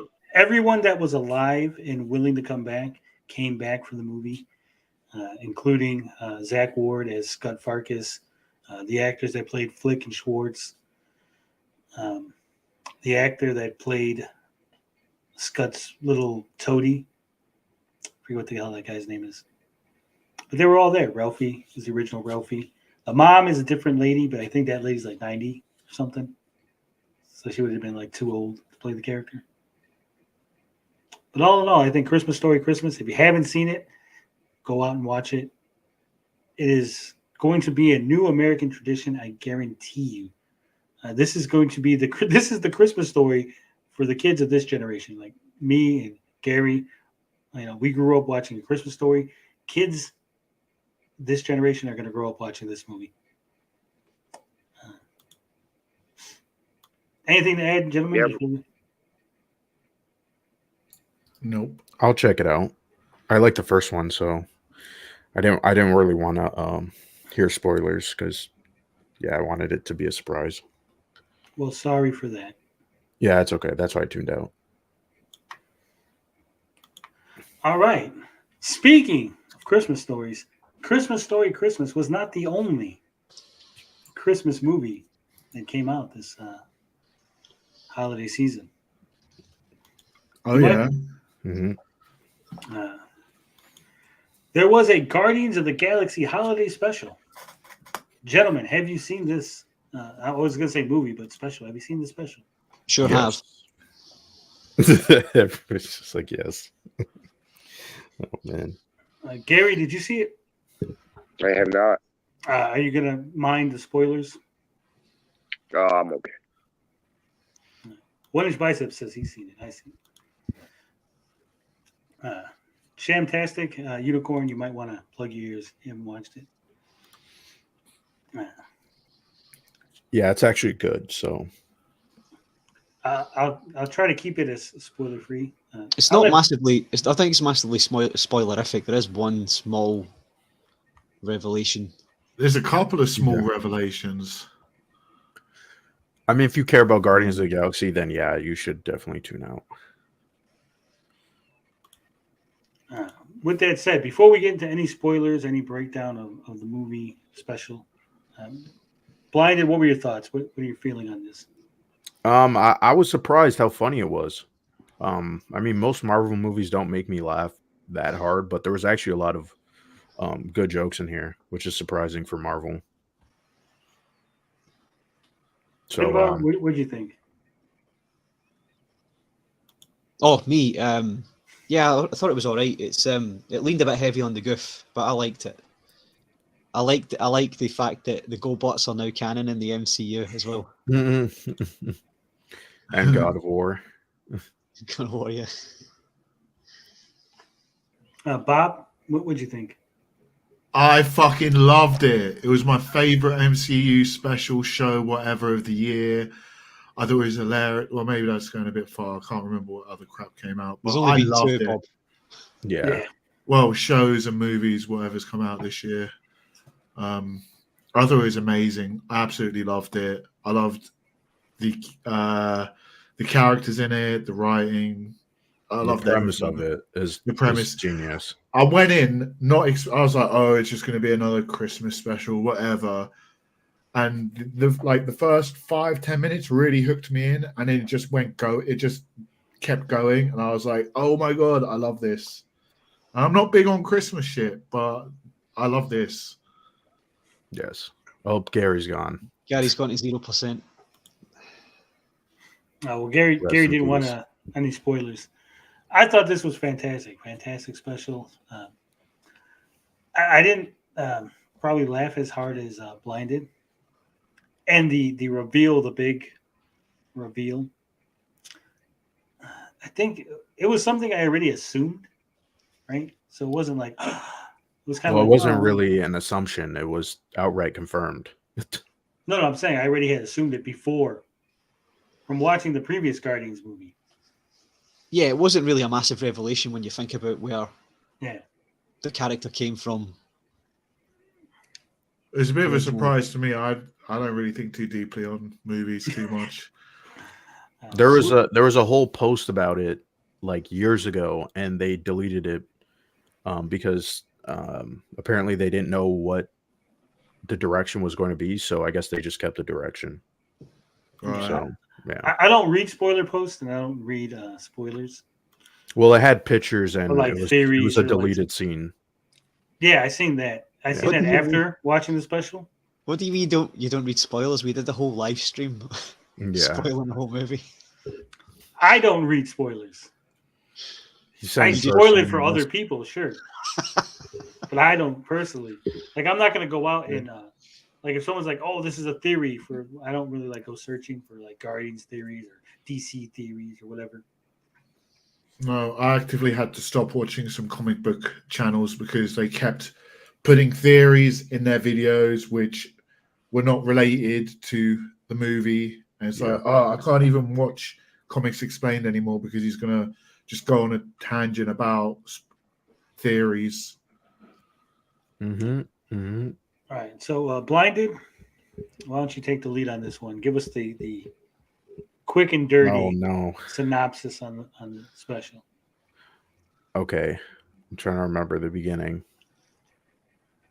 where it exactly starts. But so the story is about Peter Quill is kind of feeling a little bit depressed because Gamora died and Yondu's also dead, and so that's where it kind of starts, is recapping a flashback between Peter and I forget the other guy's name. Kraglin was there as well. Kraglin.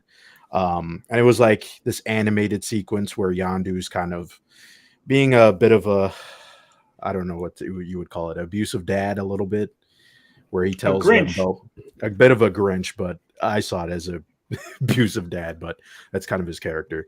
But he's kind of like, hey, Christmas is for kids, this is nonsense, this is all softy kind of stuff, and he kind of shoos them away from the idea of celebrating Christmas, which then transitions into the Guardians of the Galaxy, the rest of them, Mantis, Drax, Rocket, and Groot, kind of learning about this story and wanting to make it up to Peter.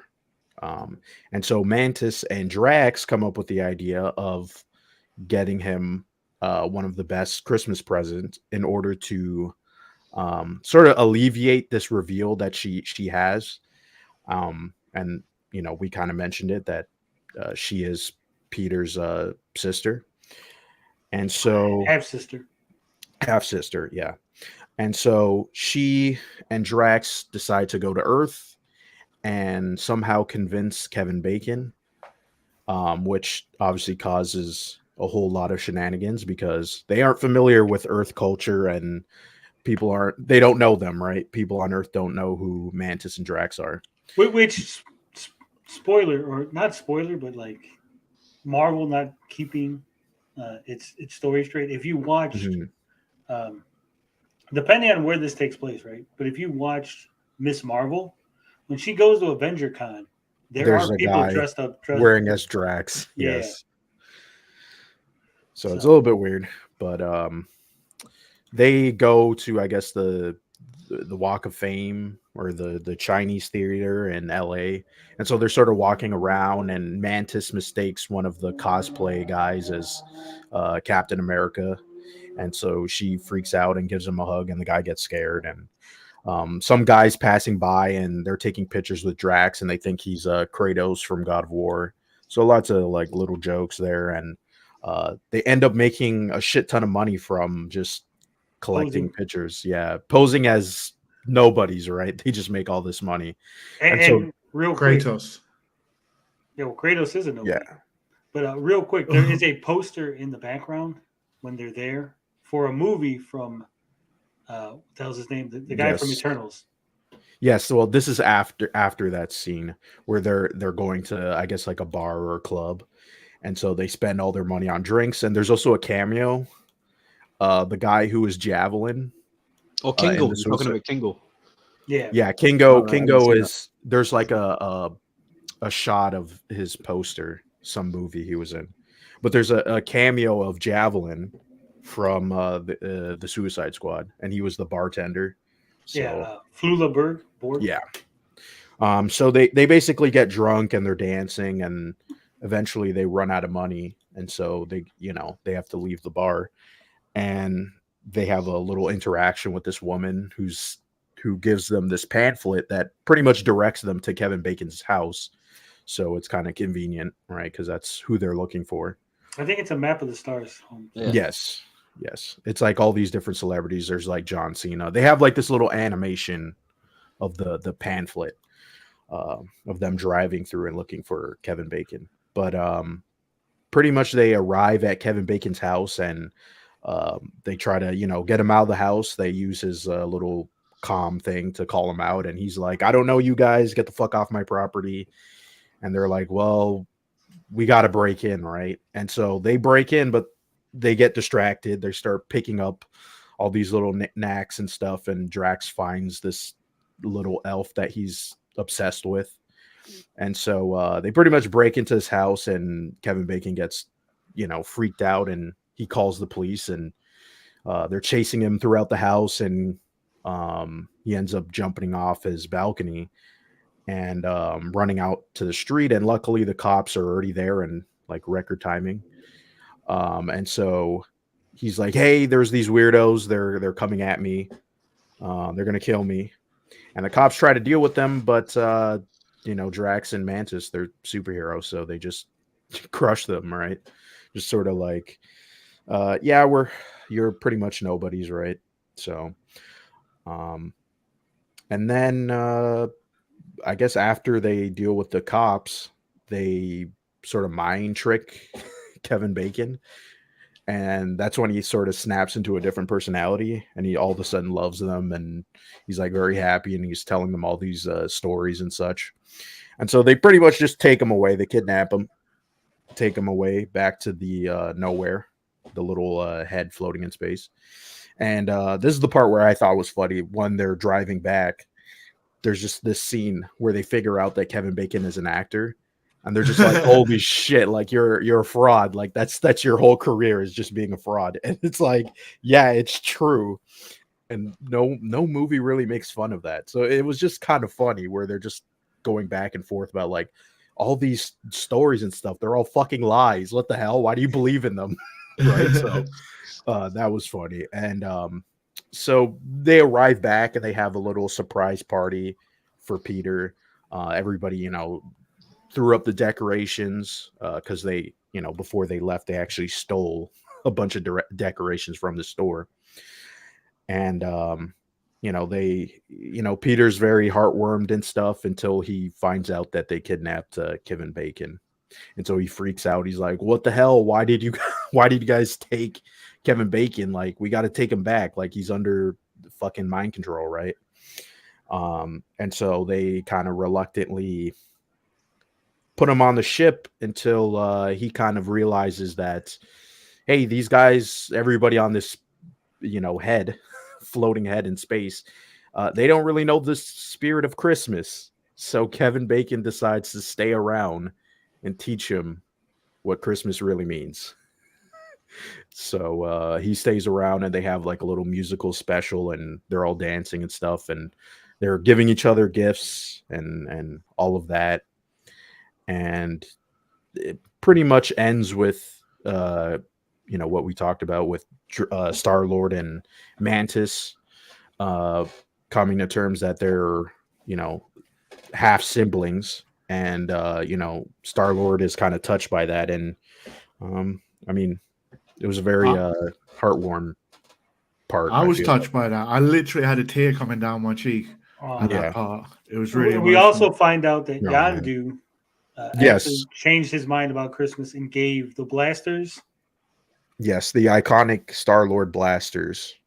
Yondu kind of, you know, in his own way comes around and gives him a gift, and you know, he becomes, I guess, Daddy, as he's called, right, in the second movie. So Is that the other revelation you were talking about, Bob, that he gave him the blasters? No, the What was the other one revelation, the one I was talking about is right at the beginning where they drop that the Guardians of the Galaxy buy nowhere from from the collector. Mhm. And then like we see what's the dog's name? Cosmo, is it? Cosmo. We hear Cosmo literally talking and using his powers because he's voiced by a female, I think. Yeah. Mhm. Like there's loads of little tidbits I loved about this special. I really like the characterization and acting of Mantis. We got to see a bit more of her character than we've seen before. Yes.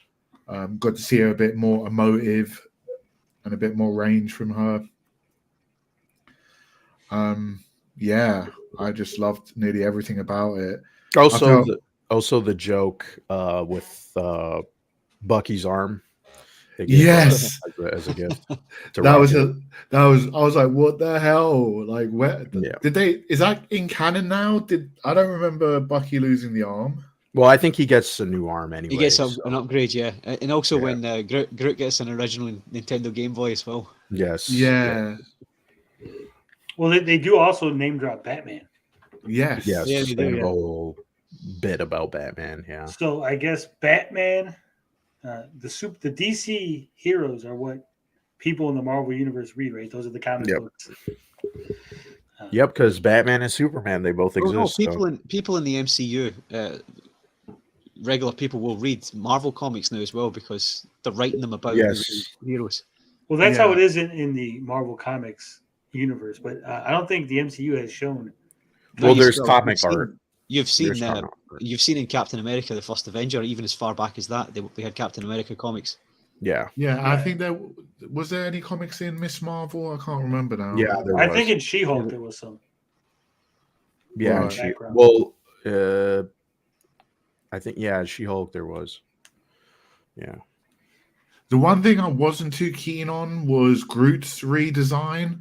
I don't know if that's because he's basically a new character, kind of. He is growing up. Well, he's like in his college phase. He's like jacked and like working out, so it's kind of funny. I couldn't work out at the beginning whether he was an animatronic puppet or CGI. Yeah, the think it's CGI was actually decent here. The CGI on Groot was fantastic, if that's the case, because I couldn't work it out. I was really trying to find. And later on, when his face starts to emote, I thought it's not an animatronic; it's got to be CGI. Yeah, everything about this special was like well directed, and like I said, it like the jokes actually hit. Like there were, references to other things, but What I think helped with it, Blinded, was that this was filmed at the exact same time as they were filming Guardians 3. So yes, all I the have to crew, agree. all the FX team were all there, and it's probably the best way of doing these specials. If you've got a movie going on, you may as well just film a special while you're at it. Yeah, sorry. I actually loved the first song, the Christmas song, the aliens play. I thought that was brilliant. Yeah, the song choices here too were like unique, right? It was definitely James Gunn kind of being like, let's put a different spin on some of these. Well, they're actual songs. They're actual. Well, no, I know that they're actual songs. What I'm trying to say is, it's not a traditional Christmas soundtrack. That's what I mean. Yeah, they reach deep for these. Songs. All in all, I think it's a fantastic special. If you haven't watched it, go out and watch it. Despite us spoiling it, it's very well done. Like you said, the CGI is good. The music's great. The story overall is great. Mm-hmm. I do love Kevin Bacon now has a fictionalized version of his filmography. Yes. Does that include X-Men First Class? That'd be funny. Yeah, so it is interesting, like to kind of dive into the changes the MCU has over the real world because these actors are now in different movies. Mm. Any last words, gentlemen?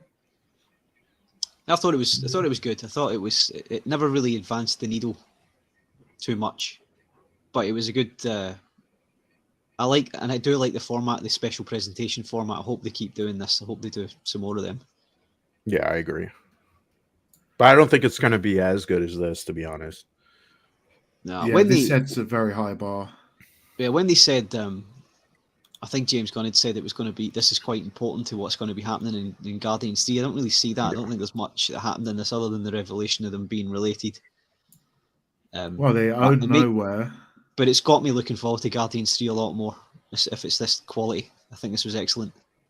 Yeah. I mean, Guardians of the Galaxy 3 is probably going to be one of the best MCU movies.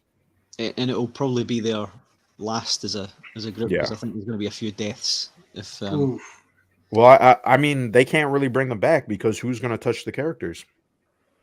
Well, I don't think Dave Bautista wants out now. He's saying he's too old for it. So if I was going to be betting any money on a death, it'd be him. It'd be Drax. Well, yeah, probably. In my opinion, I think the Guardians of the Galaxy by the end of 3 is going to be a different team.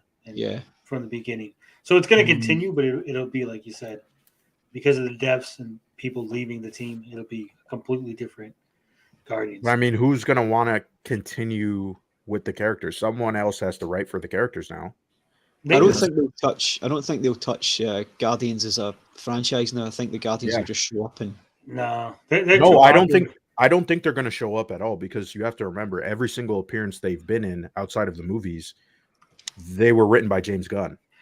This is true, but again, they're way too popular for Marvel to be like, well, we're just going to shelve you because James Gunn's at DC now. Someone will take a crack at it. Whether it'll be good or not, we'll find out. But someone's definitely going to take. I don't think Marvel's leaving money on the table. I don't know. They're going to have a hard.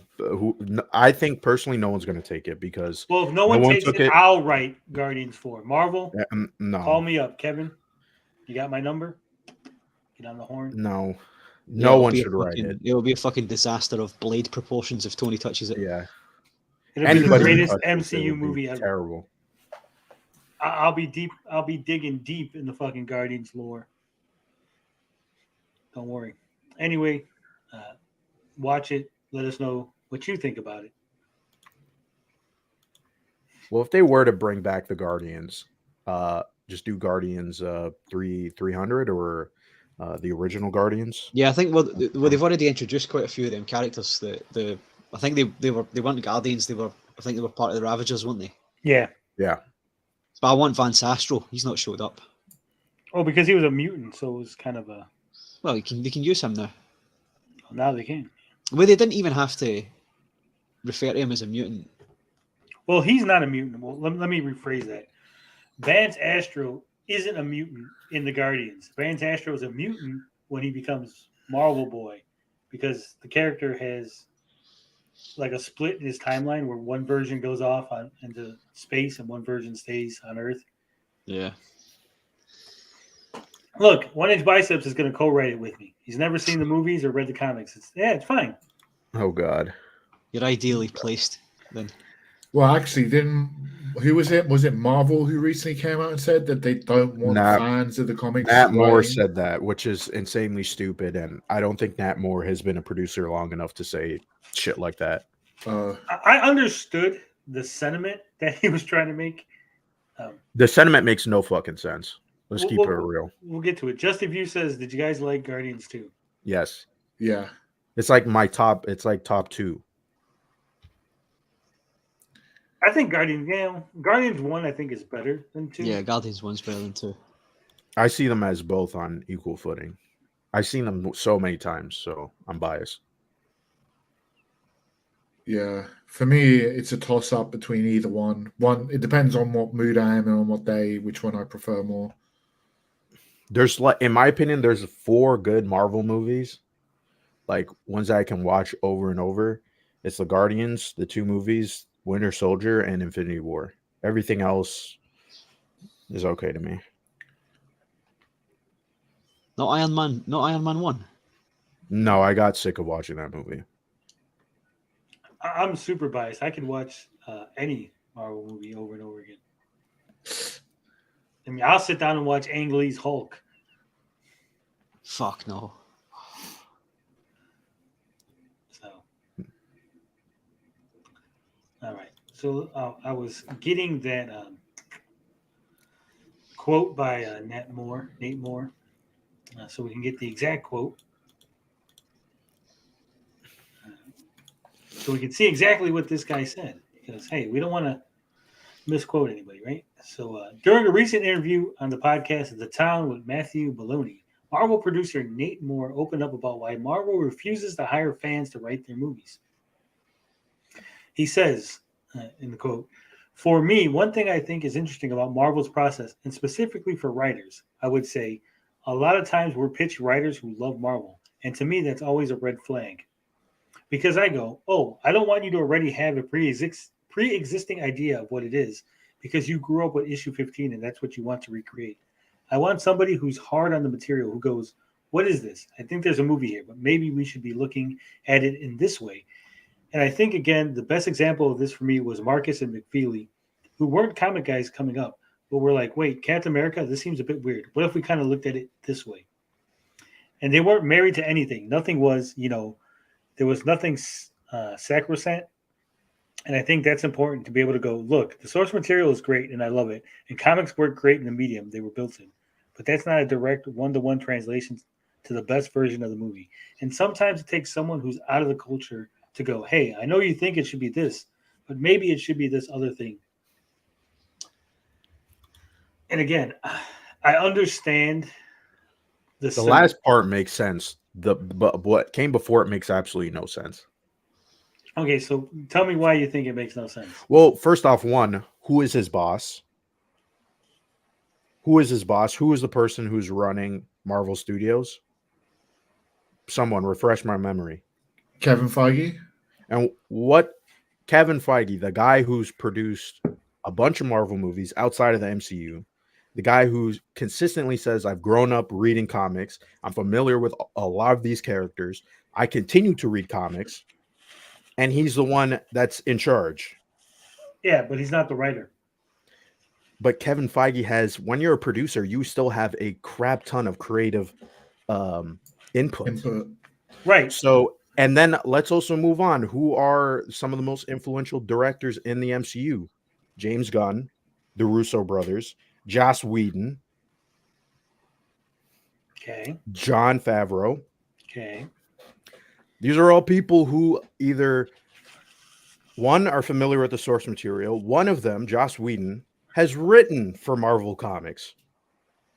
So And these are the people who have still a lasting legacy with this franchise. Everybody still refers to Iron Man, the first Avengers, the Guardians movie, Infinity War and Endgame, Captain America Civil War. So even though he's mentioning the two scriptwriters from Captain America Civil War, they aren't the ones who are going to make a lot of the creative decisions. It's going to be Kevin Feige and it's going to be the Russo brothers. So to me, this makes no sense. The architects of your universe are fans. I mean, Nat Moore produced Black Panther 2 with Ryan Coogler, who has interviews of him talking about his Black Panther collection, how he grew up reading the Black Panther comics from Stan Lee. So this makes no sense. Yeah, if you Right. don't get somebody with at least a slight fandom background, you're going to end up with guys like Taika who's the Waititi. guy that did Iron Fist? I Or, like yeah. I like Small Taika part. Waititi's movies. Taika You- Waititi has said consistently that he does not care about the source material and he doesn't really want to be held by the source material, which is fine. You could say that as a creative, but when you're adapting something, who cares if it's a comic book? If you're adapting But I don't think a they're video adapting. game, But here's the thing. well, yeah, they are adapting it. I don't think they are. I don't think the Of course MCU. they are. Okay, I'm going to talk now, and hopefully I won't be interrupted. Okay, I don't okay. think they're actually adapting anything, and here's why: because an adaptation, right, takes the source material and changes it. I think that what they're doing is creating new versions of these characters. They're using the source material as sort of a rough outline. Like these are like key things that the character has to have, right? You know, Captain America has to have super soldier serum. He has to have fought in World War II. He has to have a red, white, and blue costume. He has to have a shield, right? Those are like, you can't get rid of that. Those are things he has to have. I think beyond that, then they go, okay, now turn this character into whatever you want. Because That's all fine and dandy, but that's not what the Writer Guild is going to say. It's an adaptation. You're taking pre-existing source material and you're adapting it to a new medium. You could change up the story all you want. There's movies that Blade Runner is an example. It's Yeah, an but see, adaptation, I but think it the changes difference- drastically. I think the difference though is when you're talking like a normal adaptation, right? It's usually like here's one book, right? Well, I just gave you an example, Blade Runner. Right, but here's how many books is Blade Runner? One. Right, One one book. Here's what that's what I just said. One book, and you go, but I just said Blade. Yeah, normal adaptation is one book. You go, this is Well, this okay. is- How about Harry Potter? yeah, and each movie is one book, But it's following a but continuous each movie is series. one book. There is how many Captain America comics? They're not going to make 500 Captain America movies, right? Sure, but you it's have still this- you're this still huge taking. library of stuff that you're trying to condense down, and that's why I think they're like, there's just too much here for us to take all of it. So we're just going to take the key elements of the character and then turn it into something new. And if you look at the characters, that's what they've pretty much done with everything. They've taken the key elements of the characters, I still don't understand. That's still an adaptation. You're taking something that already exists. but they're not adapting. If you can't point to something, go, Adapting. Look, let's look up the word adapting. Then they're adapting in the grand scheme of Adaption. things, the whole character. Well, look up the definition. But what book, which comic books have they adapted into Captain But America? I'm saying that the adaptation part is them taking a source material and changing it to fit a new medium. But I'm it doesn't saying that matter they didn't if it's take, but they didn't take any source. But that's Well, what I'm saying. they are. They took. If you're going to adapt, if you're making Civil War, you clearly took the comic, right? But they You didn't- obviously took things that were They took here. the Here's name. this. They took the name Civil Well, they War. took no. They still took key plot points from They the took story. they took the They didn't- central idea about superhero registration and Well, That's what I'm it. saying. That's what Let's I'm saying. look up the definition of A work a of movie art adaptation. A work of art recast in a new form or medium, but the longer word adaptation is preferred by most. So it's right there. I'm just saying that there's way too much. It's like, are they really taking 30 issues and adapting that into one movie? Or are they just taking the idea, like the main idea? So I don't think they're adapting the comics so much as they're adapting the main ideas of those comics. Does I mean, that make it's sense? semantic. It's still an adaptation. Yeah. I mean, yeah, I would agree with you. It's adaptation. Age of Ultron was another one. They took the title of I think it had been a fairly recent storyline as well. Yeah. And it wasn't really based It has on nothing to do with the. Yeah, it was absolutely nothing to do with it. That It was really just annoyed me. So again, I think, when you have guys that are comic book fans, right, being your architects, and then you go, well, here we can't take all of this material and turn it into a movie. So you, who has no idea what the material is, what would you make a Captain America movie in? And then you give me an idea, and I go, okay, this won't work because that's too far removed from the character. And then me being someone who's knowledgeable and a producer, and you being not knowledgeable, working together is what creates the good movie. If we're both trying to make it like into the comics, then I think it's going to be too convoluted. It would be impossible. That's the whole point of adaptation. Freight Train agrees with me. They're not adapting stories. They're just taking basic elements and messing with it. Yeah. Which is called an adaptation. You sound like Bill Clinton parsing words what the word is means, all just not to be incorrect. Yeah. Zack Snyder destroys Superman because he doesn't understand Big Boy Scott. I don't know. Like I said, I don't think they've adapted any actual. I mean, I don't know if you're necessarily agreeing with this, but Nat Moore produced a movie that you said you didn't like. I wouldn't really be defending his words here, because I'm not defending. I didn't say I defended him. I said I'm saying he's taking this philosophy. I understand where he's coming from and why he would say that. I'm not saying that it's good or bad. I'm just saying I can. But you can see that his philosophy. I mean, you didn't like Black Panther 2. He produced it.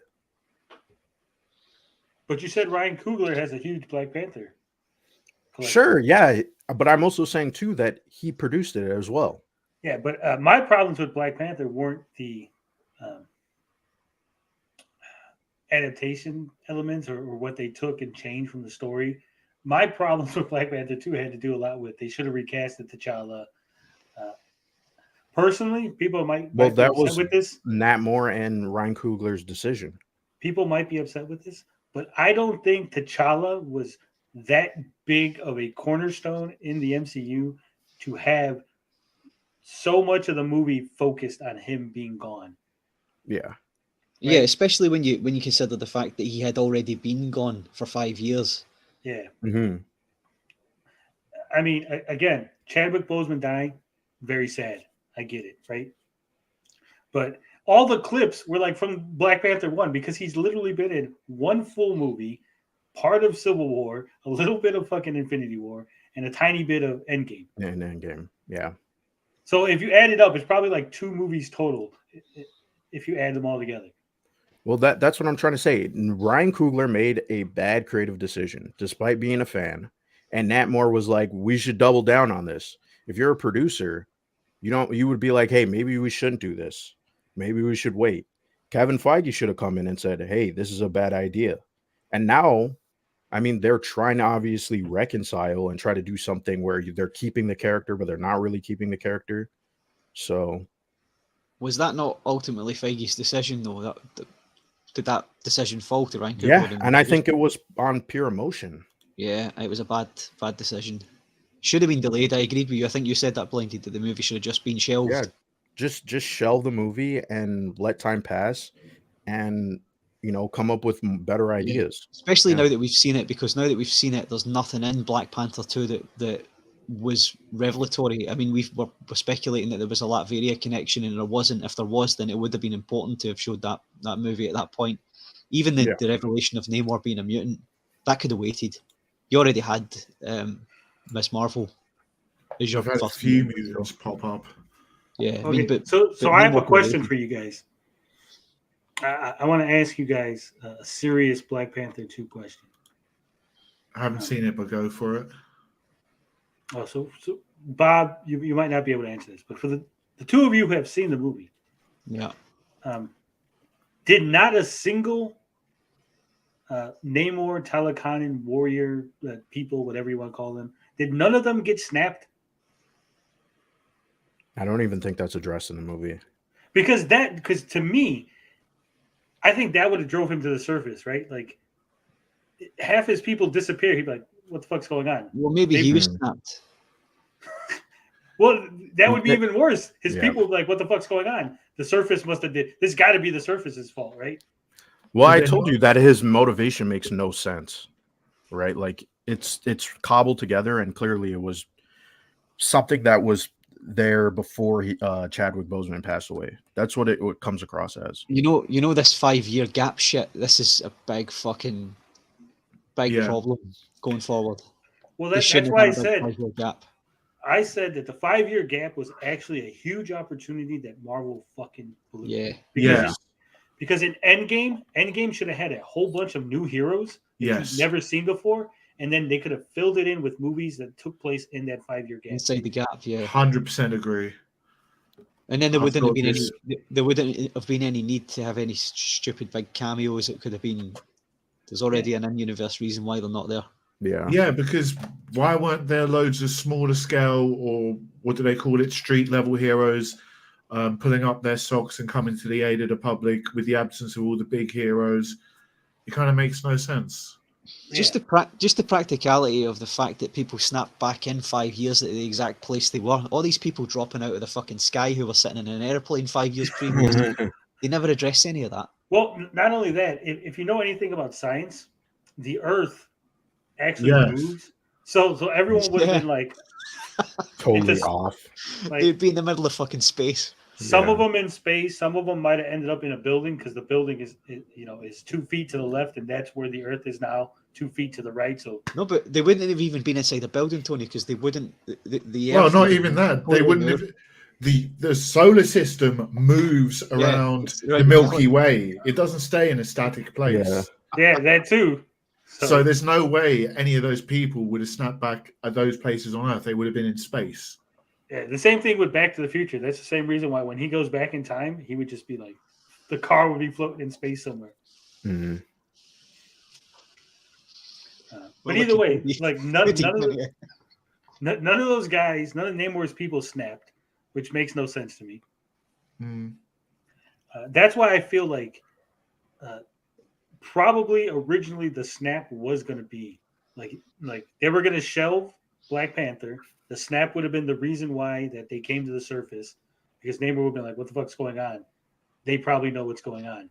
Ran into the fucking Wakandans, and then by the end of the movie or the middle of the movie, that's when Endgame happens. So then Black Panther comes back to save the day at the end of the movie. So what you're telling me is you read the script? Ryan No. Coogler gave you the script? No, I said that's what I think. That's what I feel. No. You're right. That's what it was supposed to be. He said it in Oh. an interview. Really? Yes. That's why I was trying to make that joke. I didn't even know that. That's what I'm saying. Like that's just the way when I watched the movie, that's how I felt. Yeah, it shows. Oh fuck! I got to see that interview. Damn. No, don't lie. You and Cougs are tight. You knew this. Yeah, already. that's right. Me and Coog fucking called me up. I forgot. Did they ever mention if any of the Eternals snapped as well? I know they're like robots, but they're sentient, right? They're Yeah. they are actually. Yeah, living they never. beings. They never who addressed whether knows? any of them snapped out either. It's a huge problem. Is going forward. Anybody that they introduce new, you're going to have to, in the whole extended cast that they've got, you're going to have to. I tell think us every what they single do. new character that has Take been it easy, introduced, peace. Every single new character they've introduced, I don't think they've addressed whether they've been snapped or not. It's only like if the creators like come out and say so. So like I think the Miss Marvel directors or writers said that none of her family got snapped, which doesn't even make sense. But Did Kamala what it get is. snapped? No. yeah, she didn't get snapped either. Oh. But like we don't know if Mark Spector got snapped. We don't know if actually Mark Spector would be interesting. I mean, does like both of them get snapped? Well, Or that's is it what I just like a thought they were going to physical do with thing? the Hulk. I thought they were going to snap Bruce Banner, and then the Hulk would have been free. Oh. That would have been interesting, but Because they did that in the comic when he goes into the Heroes Reborn universe. Bruce Banner goes in, and the Hulk stays out. So then we had a Hulk for a while that had no Bruce Banner in him. I just found it odd that all the high school kids in Spider-Man's film yeah, they just that show up. mattered, all the ones that mattered, snapped out. All the main Yeah. characters. Yeah, and it was just some random Asian guy who came back 5 years later as an adult. He was the only one that snapped out. Sorry, he's the only one that remained after the rest of them snapped out. What they should have did was they should have said that Flash Thompson didn't get snapped, but he was still in their class because he kept failing. Oh boy. I think that would have been a good joke. Like he's like, "Oh my God, you got snapped too, Flash?" Like, no, I just kept failing. Yeah. 1 Inch Bicep says Doc Brown factored that into the time travel system. It's in the script. I didn't know that. Interesting. But did he factor in the fact that when they went back to the Old West, they would all died of diseases? Because the human immune system has been changing over the decades.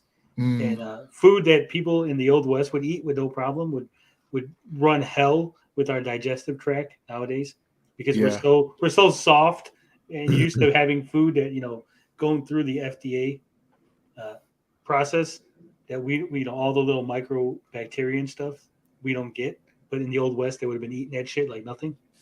Yeah. I thought metals was in our foods. Well, that too, among other things. Because remember, we have like cooking standards and like different things. Water standards. Yeah, back then they didn't have all that. Wasn't there, correct me if I'm wrong, That's but wasn't there an issue with clean water and they used to drink a lot of alcohol because it was safe? Yeah. I mean, there was a point in this country where people were literally shitting themselves to death. Diarrhea was like a cause of a lot of death because of the not Dysentery.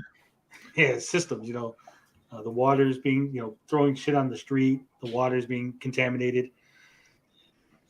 Oh, he said, just kidding. I made that up. Oh man. Fucking 1 Inch. The only thing I didn't like about the Christmas Story Christmas is there was no reference to the soap making him blind. What? That's such a weird thing to not reference. Yeah.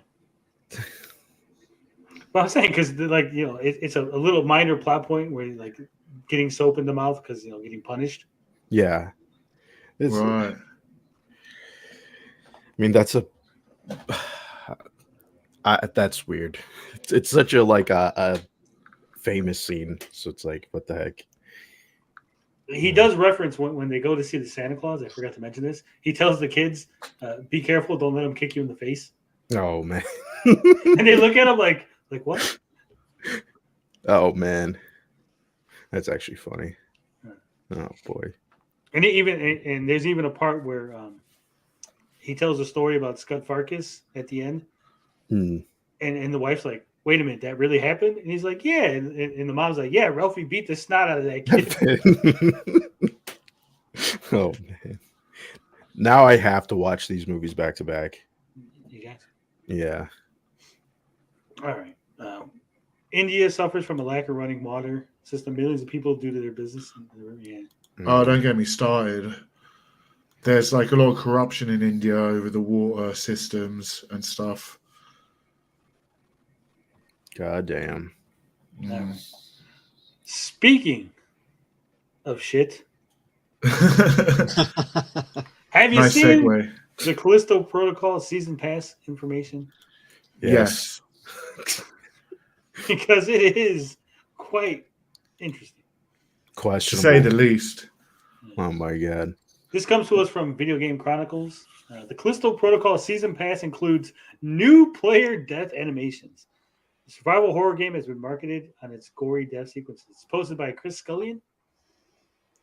The Callisto Protocol season pass will include extra death animations for the protagonist, Jacob, and the enemies he faces. It's been confirmed. The details of the season pass were recently added to the game's Steam page, listing everything it offers, as well as typical content that would be expected with the season pass, such as new story DLC, new areas, a new mode. It also lists new death animations. The Contagion bundle, included in the season pass, adds a new mode as well as 13 new Jacob death animations. Meanwhile, the Riot bundle adds a previously undiscovered area, as well as 12 new enemy death animations. Update. The game's creator and director, Glenn Schofield, has taken to Twitter to clarify why the DLC devs are included, claiming they aren't being held back from the main game. We haven't even started work on this content yet. Schofield claimed it's all new stuff that we'll be working on in the new year. Fans have asked for even more devs, so we're making it a priority next year. I find it hard to believe that fans are asking for more devs when the game hasn't even released yet. Yeah. Well, to be fair, I think they've only shown death animations, and people have pointed out how gory and kind of funny it is. So they're not even going to be. So we're going to have to. That's annoying. Yeah, you have to wait. Yeah, it's dumb. While the addition of new player death animations as DLC would be considered unusual in most circumstances, it's notable in this case given how much the Callisto Protocol's pre-release marketing has revolved around the gory ways Jacob can die. The game's first gameplay trailer in June 2022 was followed by a Schofield cut version of the trailer 1 week later, named after the game's creator Glenn Schofield, which was shown during Summer Game Fest 2022 and made a point of highlighting that it had extra gory death scenes in it. So gory that it was banned in Japan. It's not clear how these DLC death scenes will be integrated into the game. The full season pass content is as follows. Do you think that the new death animations will be unlocked for the original quest or whatever, like original story? Or do you think it'll only be available in Is that not what the guy's saying in the update? He says it will be. They won't be held back. No, what he's saying is people were claiming that that they're already done, that they're finished, and that they're just locking them behind DLC. And he's saying, no, we haven't even started on them.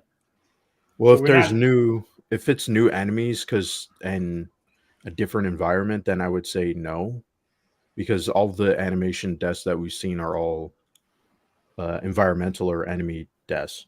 Enemy specific? Sorry, go on.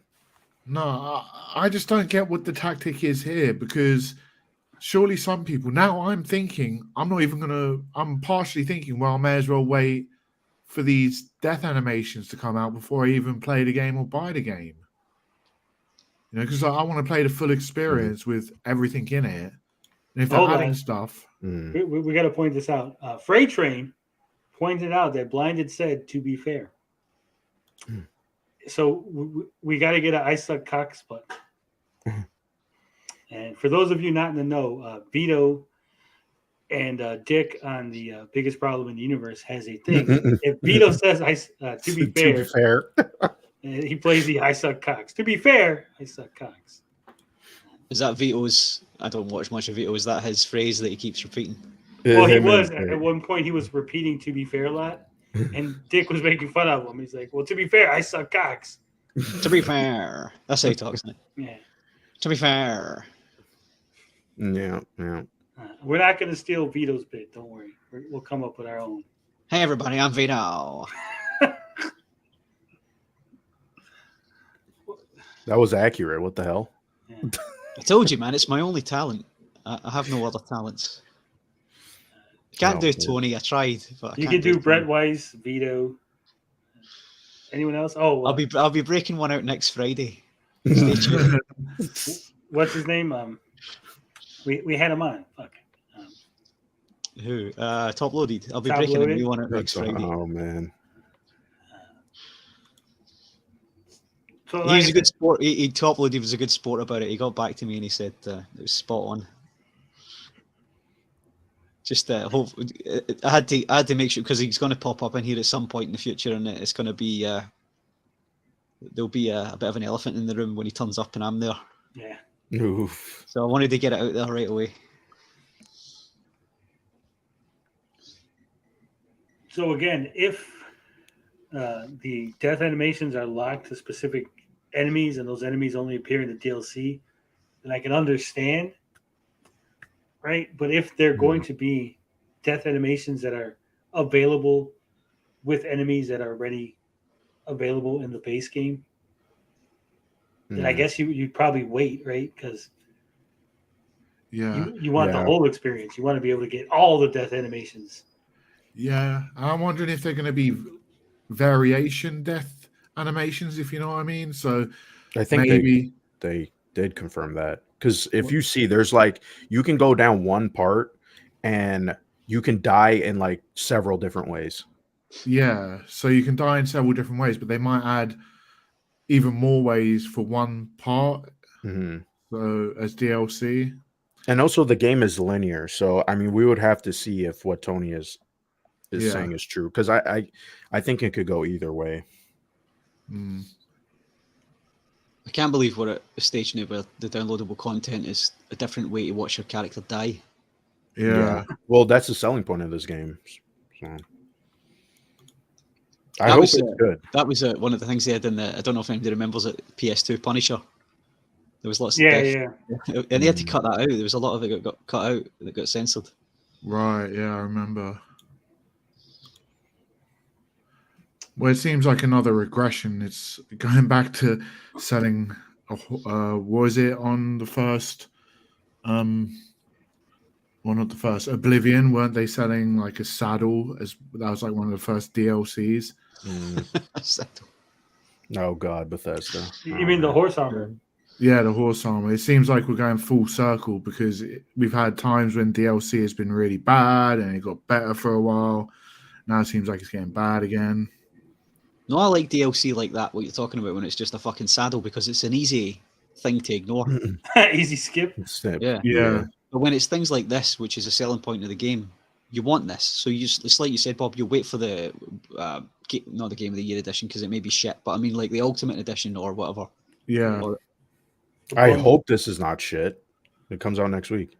Well, you were saying Scorn wasn't going to be shit. I know, yeah. That's what I'm saying. I hope. We'll see if you're 50-50 or 100%. Yeah, I'm going to wait for those reviews. All right, so the full season pass content is as follows. Outer Way skin collection. Bear the armor of the Outer Way, underground insurgency pitted against the UGC as you fight to survive the horrors of Callisto. The Contagion bundle. Discover the ultimate survivor horror experience with a new mode, Contagion, with reduced ammo and health drops, a customized difficulty, and permadeath. There are no second chances to escape Black Iron Prison or the horrors lurking beneath the surface of Callisto. The Contagion bundle also includes 13 new Jacob death animations and the Watchtower skin collection. This right here, just reading this now, is 100%. Filler. It is it's a new mode, but the new mode is just basically like a hard setting, and it's basically the same game. So the new death animations are going to be things that should be in the base game already, right? And I know he said, well, we haven't started working on them. We're not holding them back, right? But they are going to be things that are going to be able to work with the base game, because this mode is just reduced ammo, health drops, permadeath. So basically, like I said, it's like a survival mode. Like remember when they added survival mode to what was it, Fallout? Yeah. And that changes the game completely. But yeah, in this situation, I mean, that could have easily been like a free update. Yeah. Riot Bundle is venture into a previously undiscovered area of Black Iron Prison and battle through waves of brutal enemies. Gather credits to upgrade your weapons or forge new ones and survive the onslaught as long as you can in Riot, an all-new mode. The Riot Bundle also includes 12 new enemy death animations and the Engineer skin collection. Again, this is just a survival mode, right? Where you're just fighting waves of enemies. And the enemies, unless there's new, they haven't said new enemies. So you're going to get 12 new enemy death animations, but for enemies that already exist in the game. Again, you might as well wait until this is all included in one bundle. And then story DLC is they do have a bundle. I forgot. Yeah, but I'm talking about like a cheap bundle where it's like you said, yeah, game of the game of the year. Yeah. Or at least wait until all the content's released before buying the game, because story DLC, dig deeper into the horrifying secrets of the Callisto Protocol. That's it.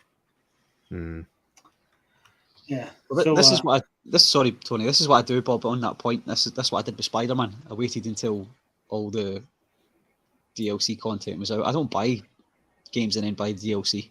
I don't even like buying DLC and playing it, just because it's like it feels so disconnected. If I want to play a game day one, like I'm not going to really return to the game when the DLC comes out. Yeah, generally I don't buy DLC. Period. There's only a few occasions I have, like recently, and even then, it's very rare that I play the DLC. The only time I have, the only one I really have is Super Mario Kart. Yeah. Yeah, that's included within this, with the subscription though, so that's kind of but I'm not subscribed anymore because I've never really used it, so I bought that separately. I think I got it for about 18 quid or something, so it was worth it. Sometimes the DLC is like really stupid. Like Breath of the Wild has DLC where it's like master mode. Well, not master mode. There's a whole other section where you can replay the bosses, and then you get the motorcycle. And it's like this should have just been in the game, because it's like once you beat the game, there's really no point in going back and doing all of that, right? Because the bike is more useful when you're playing the open world experience. So it's like, what's the point if I already beat the game, right? I'll just teleport to the fucking bosses, and then that's it. Like, there's nothing else to do except ride around a little bit and then call it quits. But it's a bike. Yeah, I buy DLC. It depends, right? So, like in fighting games, like Tekken and stuff, I'll buy the DLC characters because they add new characters to it. I'll buy, like, if it's more of an expansion where it's like a second quest or more story, because I like the game and I want to know more about what happens. So I'll buy that kind of DLC.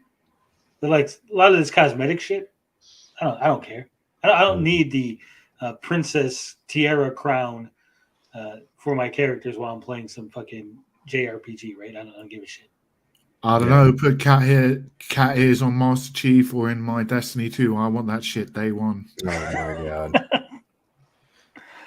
god! If it comes with it already, I'm not going to be like, oh no, I don't want this. Like, yeah, I'll use it, like if it's bundled together, but I'm not going out of my way to buy it.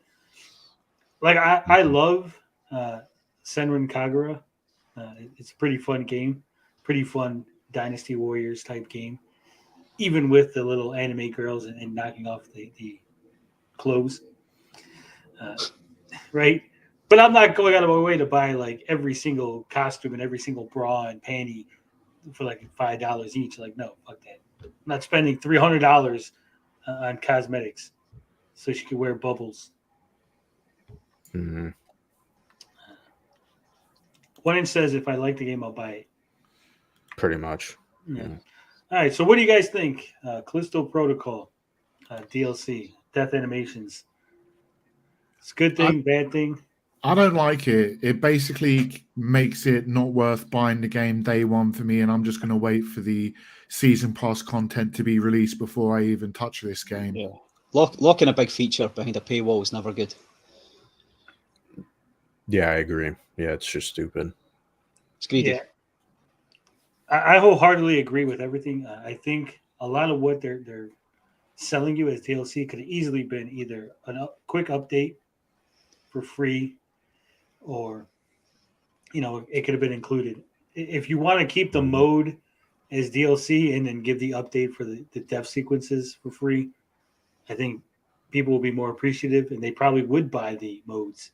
Because look how they're treating us. They're giving us these death animations for free. Yeah, it's kind of a slap in the face to the people who are paying you the most money. People who are there day one. Yeah. But I mean, in fairness, they are selling it at £55 for the base game, and then the season pass is £20. So we've seen whole games releasing at £70 or above even. So but if you wait, though, kind of a deal. If you wait for a year and a half, Bob, you'll get the whole thing. But we didn't bring this up, but the reason why they might be doing this and piecemealing it is because they're trying to get this out before Dead Space. Because if Dead Space comes out and this game comes out later, then no one's going to care.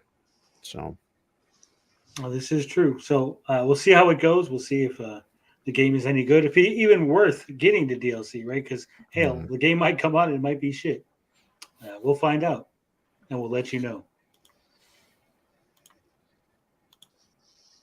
All right, gentlemen. We're almost at the 3-hour mark, and we still got to talk about the biggest thing of the week. The thing that I didn't watch. You didn't watch the Andor? I'm season waiting to 2? watch it. Yeah, Waiting for what? waiting tomorrow to watch it. I've been busy. Okay. Are you happy with it being spoiled, Blinded? Yeah, I'm fine. Okay. Bob, did you watch Andor? Yes. Good. All right. So what did you think? Finbar. I don't know if you remember last week I said this might be the best Star Wars I've seen since the original trilogy if the finale is as good as I thought it would be. Well, it wasn't, so it's still not the best. Oof. There was so can I spoil it for you, Blinded? Are you happy with that? Yeah. So there was a tease of they're going to be a big ambush at this. Was it Spellhouse? Is that what they were talking? The ambush was going to be. So I thought, well, Saul will be back and all those guys will be there. And Tony was painting a much more colourful picture of what the episode would be. The only thing that really came up that Tony got right was that what's the guy who was ISB the fucking. Yeah, what's that guy? Cecil? He saves Cyril? Deirdre. Yeah, Cyril, that's the one. He saves Deirdre from the crowd when they're rioting. So Tony got that right. I think you said that.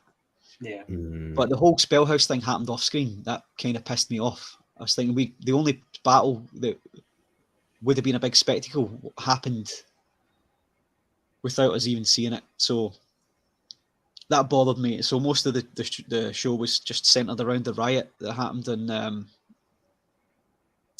what's the name of the planet now? I've forgotten. 4 a.m. Ferrix? Ferrix, yeah. So the funeral in the main street of Ferrix, the battle was just more of a skirmish, really, wasn't it? There was nothing major. Yeah. Space Batman didn't really do much either. In fact, he didn't do anything. He didn't do anything. So this is the thing that Tony theorized, that he was going to come out wielding a fucking lightsaber. That would have been awesome. He didn't do a damn thing for the whole episode. And it was a bit of a just sort of paint by numbers riot. It didn't feel like it was a finale. It felt like just something that should have happened in the middle of the show somewhere. The raid on the bank earlier on in the season would have been a better finale than this. Even the prison break. Had they ended it, if had that been the 10th episode and it ended there, I think they broke out in the 10th episode. And then they just saved whatever happens next for season 2. I would have been happy with that. I don't think this was a great finale, to be honest. The only we were all theorising what they were building inside that prison, and it turns out they were putting parts of the Death Star together. Yeah, the satellite dish. Which is good. I know I saw people, that, yeah. I know people are shitting on that. I know people are saying, it's not really a big revelation, but not to get too dark here for a minute, but when he was in prison building parts to the Death Star, so it's going to add a layer to his character for when he dies to be part of the team that goes to get the plans for the Death Star. When you're part of a machine that is responsible for bad things happening, it affects you. And I know this because I am part of one. So well, Finbar, you're missing the biggest thing with that. Not only did Cassian help build the Death Star, but the Death Star is what kills him. Yeah. Yes, that's what I'm saying. So that's what I mean. So that's why he feels it's okay for him to go and sacrifice himself. And he feels, I'm sure when he volunteered to go and get the plans, I'm sure he thought, yeah, there's a chance I'm not going to make it back from this. But because I'm responsible parts of it. Yeah, I don't know because he doesn't know that he's been building parts of it. That's us that know that. But maybe he'll find that out later. Well, maybe he does know, but he just doesn't mention it, right? In Rogue One, maybe it's in his head, and we're getting the backstory that he's going to eventually find out. I was kind of disappointed too. I don't know if you guys know a gentleman by the name of John Campea. Yes. Yeah. Oh God. John Campea has a fellow on his show, Robert Meyer Burnett. Mm-hmm. And basically, Mr. Burnett said that you're all idiots if you didn't like this. You do not have the sophisticated knowledge base, because this was Les Miserables. This was cinema. Yeah, this was true cinema. Oh boy! It wasn't your pew pew lasers, but this was cinema, where the rebellion was swelling up. And it was like a scene out of Les Miserables. And if you don't have that knowledge, you might not understand it. It might not be up your alley. and he Well, gets it. I'm sorry that I don't, I'm not happy with no pew pew lasers since I'm a Star Wars fan. Thanks. Yeah. It's okay. He's not calling you dumb. He's just saying, there's a difference between being able to read and being literate, right? You can read. That's why you want pew pew lasers. But he's literate because he's read sophisticated books, smarter than you. I think that was a bad take. It was insulting to a big portion of his audience. You should not have to have knowledge of other works of fiction in order to appreciate the one you're watching, right? My parents loved Mandalorian season 1. They do not have the knowledge of watching Lone Wolf and Cub, a lot of the Kurosawa films. They don't understand that, right? But they still enjoyed it because it was still a good, enjoyable show.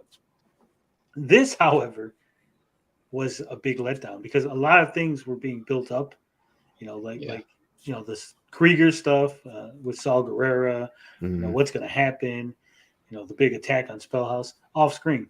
Yeah, everything. This whole show is based around we're giving you information that you never knew you needed, that you never knew existed, and then this huge major thing that they start talking about is fucking off screen. Maybe we'll do another show about that battle because that's fucking off screen. What I did like, and I know it was I was probably thinking it was going to be a lot bigger than what it was the when Mon Mothma was in the taxi with her husband and she started planting the seed in the spy in the front's head that he was a gambler. Yeah. So it showed she's clever. I like the political aspect of it.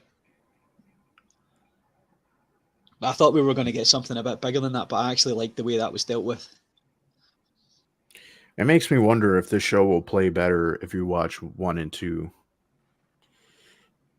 I think. Well, you mean both seasons when they come out? Yeah. Yeah, I think this would be a good show to watch back to back, both seasons, and then Rogue One, straight into Rogue One. I don't think so. I think I was just going to get into that. You think it's going to cause problems? I think because the original plan was 5 seasons, 1 season per year, and then going down to 2 seasons. So this first one is 1 year, and then you're going to have to squeeze 4 years into the next season, right? Yeah. So there's going to be time jumps. So they're going to keep leaving us with gaps of knowledge. So this is leading up to a thing, and then we're probably not going to see the thing, like with fucking the Spellhouse thing. So these guys are going to be ambushed.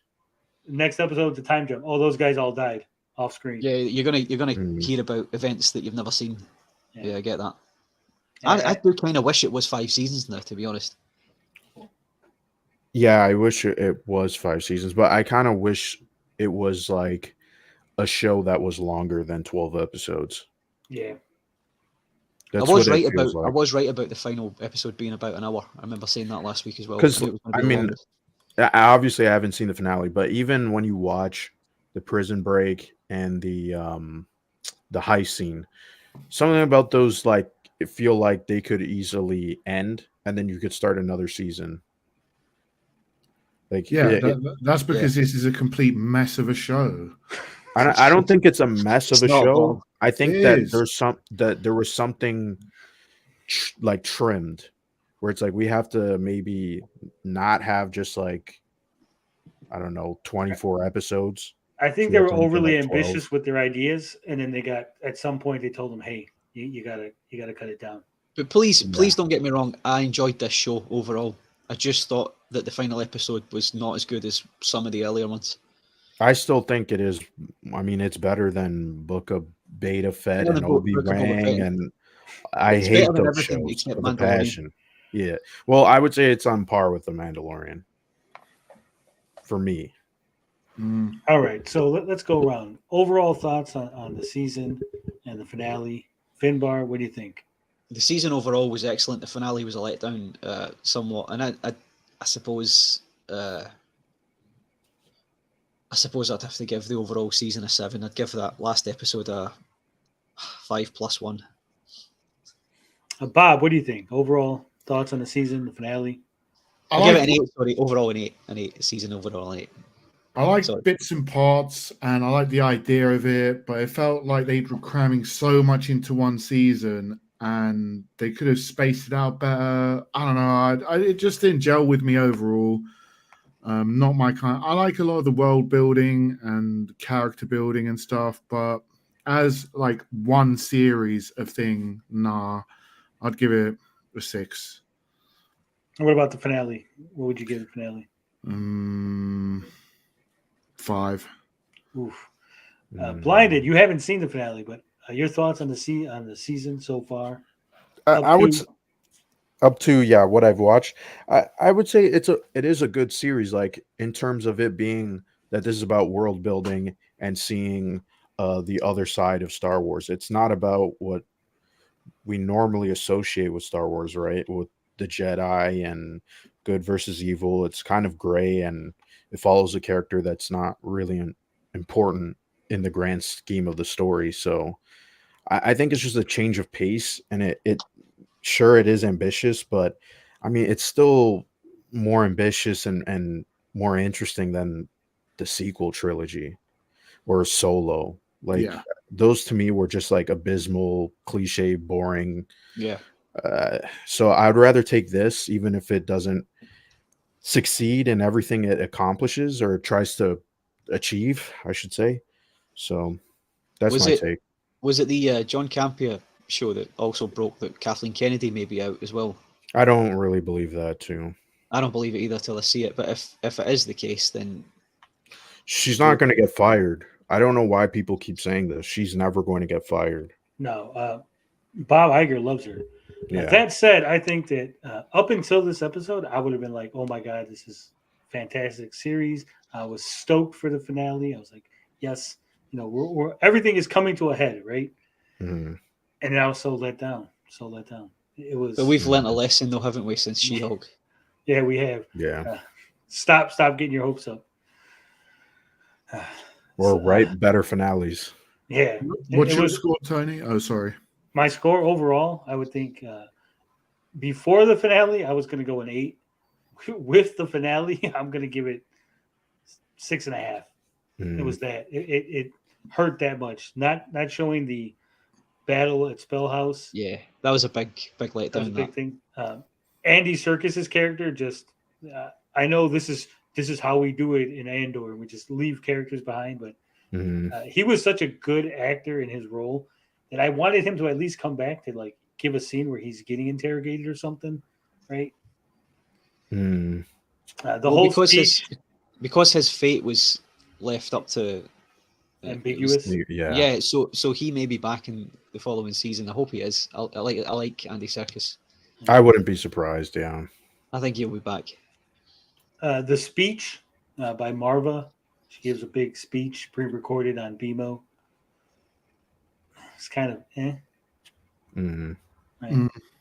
So it's kind of a letdown. So that's my thoughts. That's our thoughts. Let us know what you think in the comment section below. All right, gentlemen. We got one more item. Whoa, shit, Bob. What? Sorry, I just quickly want to justify my score, and the reason I've been so harsh on it is it's very experimental, and it's kind of no. It seems like a very experimental show, and it seems like they're taking a lot of risks and stuff. And I commend the people behind it for taking that risk, but I'm kind of frustrated with all the Star Wars content, because there's a lot of stuff which I'm interested in, and I think a lot of other people are interested in, which hasn't been touched outside of the main movies.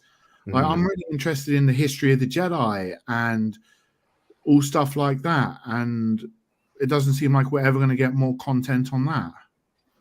Someone has to come along. Yeah, they'll get to it eventually. Yeah. I don't think there's going to be any Jedi in Andor. No, I don't think there's going to be any Jedi outside of the main movies. But we're going to get Ahsoka's having a series. Yeah. And there's what's the other one? Tales of the Jedi? No. The other series they're shooting with the villain. The Acolytes, the High Republic. Yeah. Okay. That'll be full of Jedi. Oh, good. That'll give you all the pew-pew lasers you can handle, Bob. Hopefully Yoda pops up in that as well. Young Yoda. That would be interesting. Yeah. I mean, I care more about Jedi Survivor, because that seems more like an interesting story, and probably is going to connect to probably Andor, because Saw was in Andor. Yeah, So, and he's in Jedi the first game. Survivor. Yeah. Well, he's No, in the Jedi first game. Fallen Order. Sorry. Yes. Yeah. He plays a role in that game. So I hope they do integrate that actor into the live action because he's been face modeled, so he does look like that. Yeah, I think there's murmurs he might be. he has to be. I mean, they sell he will his eventually. merchandise at the parks. Yeah, You're talking about Cal, right? yeah, Cal. Yeah, I think he's going to show up eventually. It would You be a think so? waste if he didn't. Yeah, he has I said like he has a very strong potential to be like. I don't think he'll be a Luke Skywalker, but he could be like Ahsoka. Oh, I'd love to see him in his own series. Yeah, Well, we'll see. We'll see. hopefully. All right, we got one more little tidbit. And there's going to be no new consoles until 2028. That's right. This generation, the PS5, the Xbox Series S and X, they're going to last. At All least, Yeah. at least full 2028. Which Bob, That's the earliest. I told you this. I've been saying this since the start of this generation. It's going to be a very long gen. This would make it probably the longest gen, right up there with what the PS2. PS3 and 360 was the longest gen previous to this, I thought. Well, the PS2 was supported all the way because remember, we'll get new consoles, but they're still going to support the PS5. And if they're going to support it for 8 years and it's selling better than the PS4, could you imagine how many people are going to have a PS5 in 2028? It's going to be absolutely insane. Do you honestly think come 2028 you're going to see another physical console release? I think so. I don't know, man. For sure. Because they still, the consoles as they are, they will struggle to hit 4K 60. And I mean 4K and 60 frames per second. But Unreal Engine 5 is kind of being adopted by a lot of developers now. A lot of them are ditching their in-house studios to use Unreal Engine 5. And if that's going to be the standard for going forward, then it's kind of like, well, they're going to need more beef. But then again, it's consoles. So when has 60 frames per second been a standard for consoles? Yeah, it's only really the beginning of this generation. And I think it's really only a PlayStation thing. I feel like PlayStation games will consistently have the 60 FPS. I hope so. But then again, it depends on if the in-house PlayStation devs decide to adopt Unreal 5 and implement all the features. I don't know if you've seen much on Nanite, but Nanite seems to be one of the biggest technologies in Unreal 5, which has blown me away, because you're talking the assets in the game are going to scale with very little performance hit, whatever distance you're at. And they've just implemented it with vegetation and trees. So you can be right up close to a tree and it looks really detailed. And you can zoom right out and the detail remains. It doesn't, you don't have that like scaling, pop-in scaling when the further away you get, the trees, you can watch them change to low texture models. Well, yeah, the Unreal Engine, I mean, if you go in and you look at all the features, there's a lot of things that will change the game, especially if more games are going to be open world, then they're going to have to rely a lot on Unreal Engine because they're offering benefits for open world games. Yeah, because Unreal 4, from what I hear, was very limited in scope when it came to open world games. It wasn't really designed for that, and developers had to put a lot of work to force most it. Most engines are kind of difficult. Right. All right, let's get to this article here from Video Game Chronicles. Tom Ivan, Xbox and PlayStation don't expect to launch new consoles until at least 2028, documents reveal. The companies discuss next-gen console timing in relation to Xbox's Activision deal. Microsoft and Sony don't expect to. Why do they keep repeating shit? Don't need to repeat shit. It's literally right there. Both companies discussed potential launch timing for new consoles in statements published on Wednesday as part of a UK regulator, the Competition and Markets Authority ongoing investigation into Microsoft's proposed acquisition of Activision Blizzard. The CMA has expressed concerns about the impact the $68.7 billion deal could have on PlayStation's ability to compete, given that the merger would see Microsoft gain ownership of the Call of Duty series. This impact is likely to be felt, especially at the launch of the next generation of consoles, where gamers make fresh decisions about which console to buy, according to the regulator. Sony and Microsoft both launched their current gen consoles, PS5 and Xbox Series X/S, respectively, in November 2020. In its response to the CMA's concerns, Microsoft said the next generation of consoles is many years away and claimed any impact from Activision deal was highly speculative. The parties, Microsoft and Activision, do not dispute that some portion of the gamers are likely to reassess their console ownership at the start of a new generation. But they also note that this is an event that only occurs approximately every 8 years. Why is there an end there? The next new generation of consoles are not expected to be released before the fall of 2028 at the very least. At the very earliest. At the very earliest. Shut up, Bob. with your highfalutin British accent, thinking you're better than everybody. Of course, I speak the proper version of English, whereas you guys butcher it. By you guys, I mean Americans. Not the Canadians? The Canadians are okay? They're even worse. They can't even say about right. I say about. You were going to say a boot. You were just about. I heard it. You're like, we say about. I think I was about to, but yeah, you were. Go back, rewind it. You'll hear it. Sony is arguing that there's a very real threat that Microsoft will make Call of Duty an Xbox exclusive, while its rival claims there's little business incentive to do so. Wherever the truth of the matter lies, Microsoft's statement also confirms it has made a contractual offer to Sony that will keep Call of Duty on PlayStation through at least the end of 2027. Since Microsoft's comments were provided to the CMA, the company claims it has made Sony a 10-year Call of Duty offer. Hypothetically, even if it did intend to remove Call of Duty from PlayStation platform after 2027, Microsoft argued that Sony has more than ample time to adapt its commercial strategy. This is true. They got 5 years or so to pump up a new game, Call of Duty equivalent. In its partially redacted statement, Sony also references Microsoft's offer to keep Call of Duty available on PlayStation until 2027 and how this could impact the fortunes of its next console.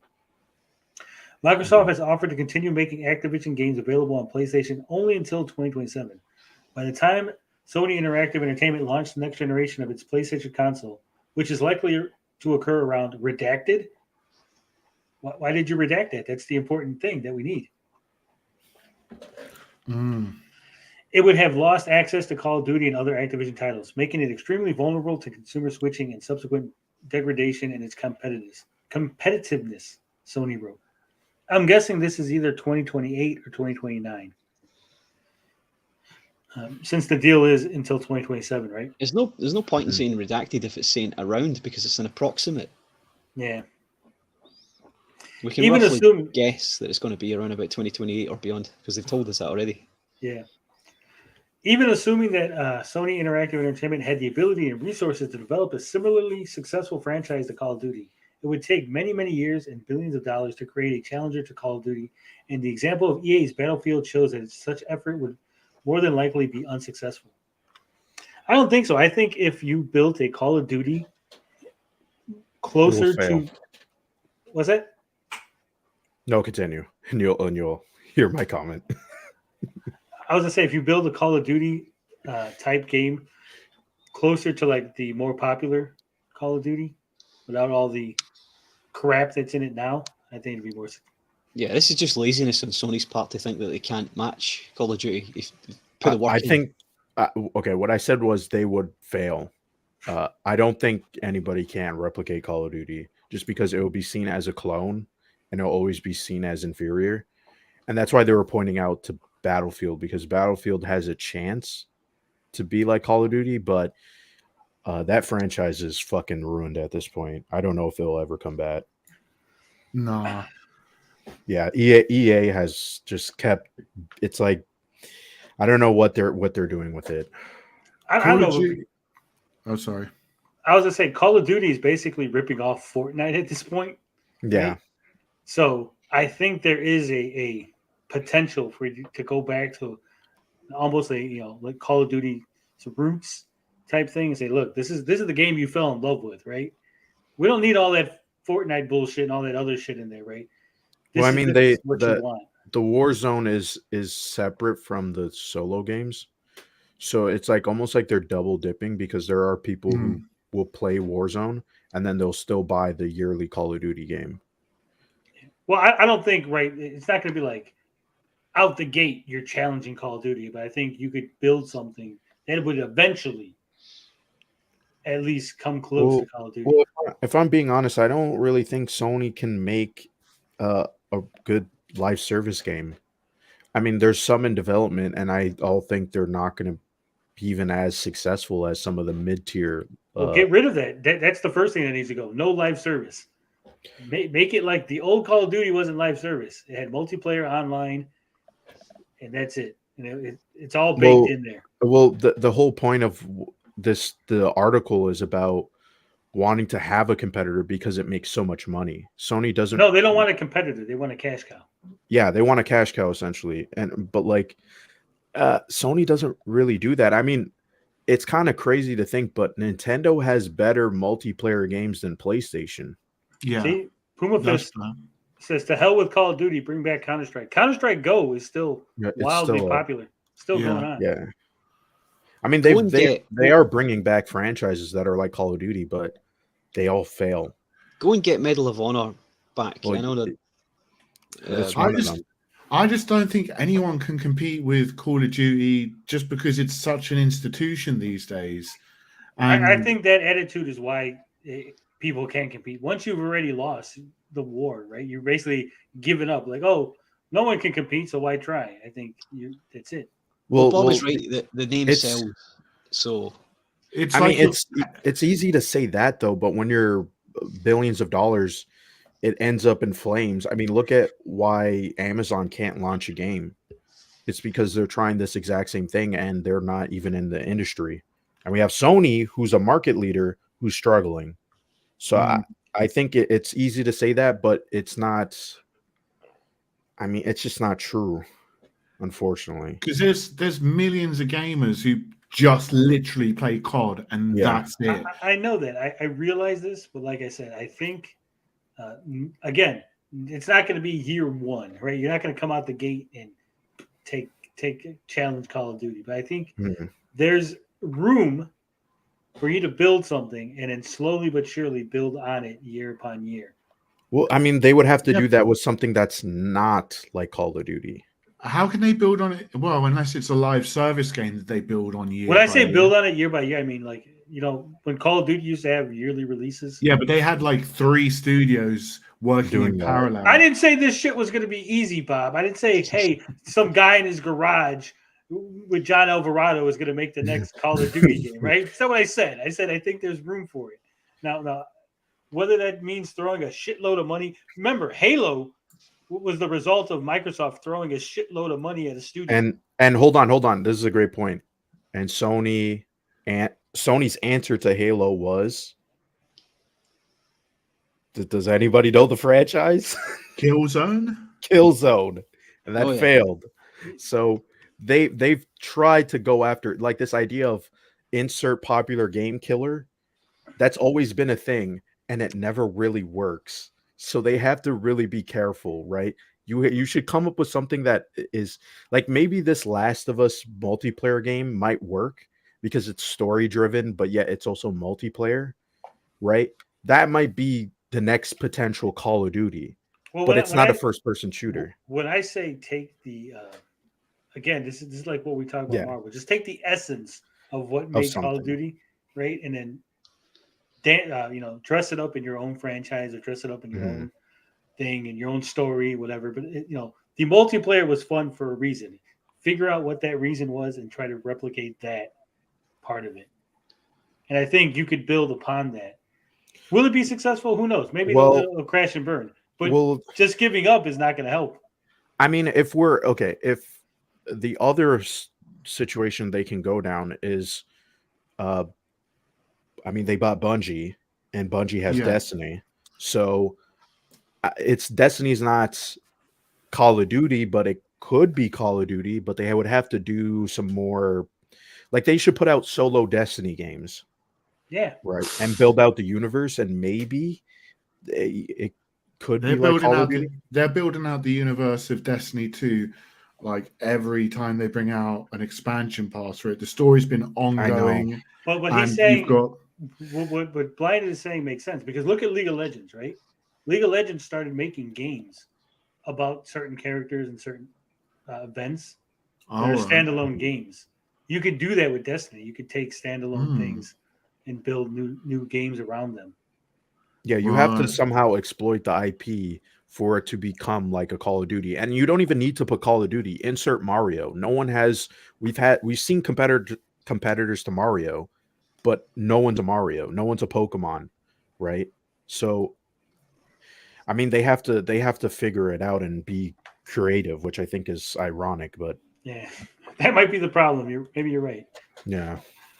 Elsewhere in its statement, Sony claimed that if Microsoft were to gain sole control of Activision's irreplaceable content, it could lead to the company increasing Xbox hardware, software, and subscription prices. Sony also claimed that Microsoft's true strategy behind the Activision Blizzard deal is to have PlayStation become like Nintendo and not compete in the 18-rated shooter space. Which is this is another this back and forth that they've had. Like It's been Microsoft, hilarious. it's absolutely hilarious, and it's like diminishing their brands. I mean, Microsoft literally flat out said they don't make good games like Nintendo and Sony. Yeah. That And was Sony's hilarious. like, shut up. We don't make games that good. We want Call of Duty. Fuck you. Yeah, I mean, they are kind of right. If Microsoft does take Call of Duty, Microsoft has like pretty much all the big first-person shooters besides Battlefield. Just Microsoft owning Activision Blizzard, even if Call of Duty remains on PlayStation, I know a lot of gamers who will literally just move over to Xbox because they're going to view that as The preferred platform. Yeah, the preferred platform. it'll happen. But I mean, it was no different between when people were, jumping on PlayStation because of the RPGs, right? Mhm. I mean, it is a little bit different because RPGs were nicher than this. Sure. Yeah. But I think it's just crazy that Microsoft could just sit there and pretty much own all the big first-person shooters. That is kind of like, I mean, the next Doom is going to be exclusive to Xbox. If they remake Quake, that's going to be on Xbox. Call of Quake, Duty, Doom. I mean, they have Halo. Like, this just seems like, holy shit. And I really think that there is signs that maybe this deal isn't going to go through. I think that might be a reality. Yeah, there's like rumors going around. I know the FTC said that they're going to do some investigation, but even before that, there was a lot of top shareholders that were pulling out their stocks and stuff out of I guess it was Activision or Microsoft, I don't know. But it didn't look great. Like, why are you going to pull out your stocks now when the deal is supposed to close probably next year in March? So something's not adding up, and I think some people know that the shoe is going to drop. I think the UK's CMA might put a stop to it. Put the kibosh on it? Yeah. All right. So what do you think about this console's not coming out till 2028? Were you expecting it? Did you think it was going to last longer, shorter? Bob? I still think it's really early to say even 2028 fall that the consoles are coming out. I think add another year or two to that, and that's when we'll see the next generation at the earliest. Yeah. Finbar, what do you think? Yeah, I still stick to what I said originally. Not only do I think we won't see a new console released till 2028 at the earliest, I don't think we'll see another physical console. Not as we know it. Yeah, I think 2028 at the earliest sounds about right. I wouldn't be surprised if it lasts a little longer with COVID being the excuse. Yeah. Well, we basically had 2 years of, nothing like that. Those 2 years didn't count, right? Like officially, it didn't launch till 2022. So By 2028, people will still be waiting on the PS5 getting restocked. Oh God. this is true. So we'll see. We'll see.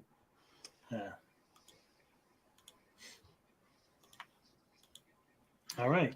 And just to tack on, like, even if we do see a PlayStation 6 and an Xbox Series X2, they're literally just going to be pro versions of the console. So they're going to be backwards compatible anyway. So do you see a time where one console is going to come out before the other? Possibly, maybe, but I doubt it. No, not now. No. Like, Not what do you really. mean? Like, Xbox comes out first, and then months later, PlayStation. No, not months. I mean, like a year. Like, what if Like a year. Xbox like says fuck it and they throw something out in 2026, knowing No, that PlayStation's not going to be ready till 2028. not unless something drastically happened, like Nvidia approaching Sony with an exclusive deal to produce their consoles. Well, I think if that was to happen, Microsoft would have to have like a massive advantage at that point. Like, they would become the market leaders, and then they can dictate. Like, if PlayStation wanted to, in 5 years, they could just be like, "Here's a PlayStation 6," and everybody would have to follow suit, right? Same thing with Nintendo. Like, they're the ones who really are the creative companies that make decisions that everybody will follow. The ones And that Microsoft, Well, with this deal, with the 10-year deal, what if they do that? What if they say, well, fuck it, if we they could come out with a console right at the beginning of 2027, like right before the Call of Duty thing. Mhm. So look, you have to put that one on the next console. It's already out. the ones that have historically moved first have been the ones that have failed. If you look at the Saturn released. Well, yeah, but that Very was quickly. because Sega.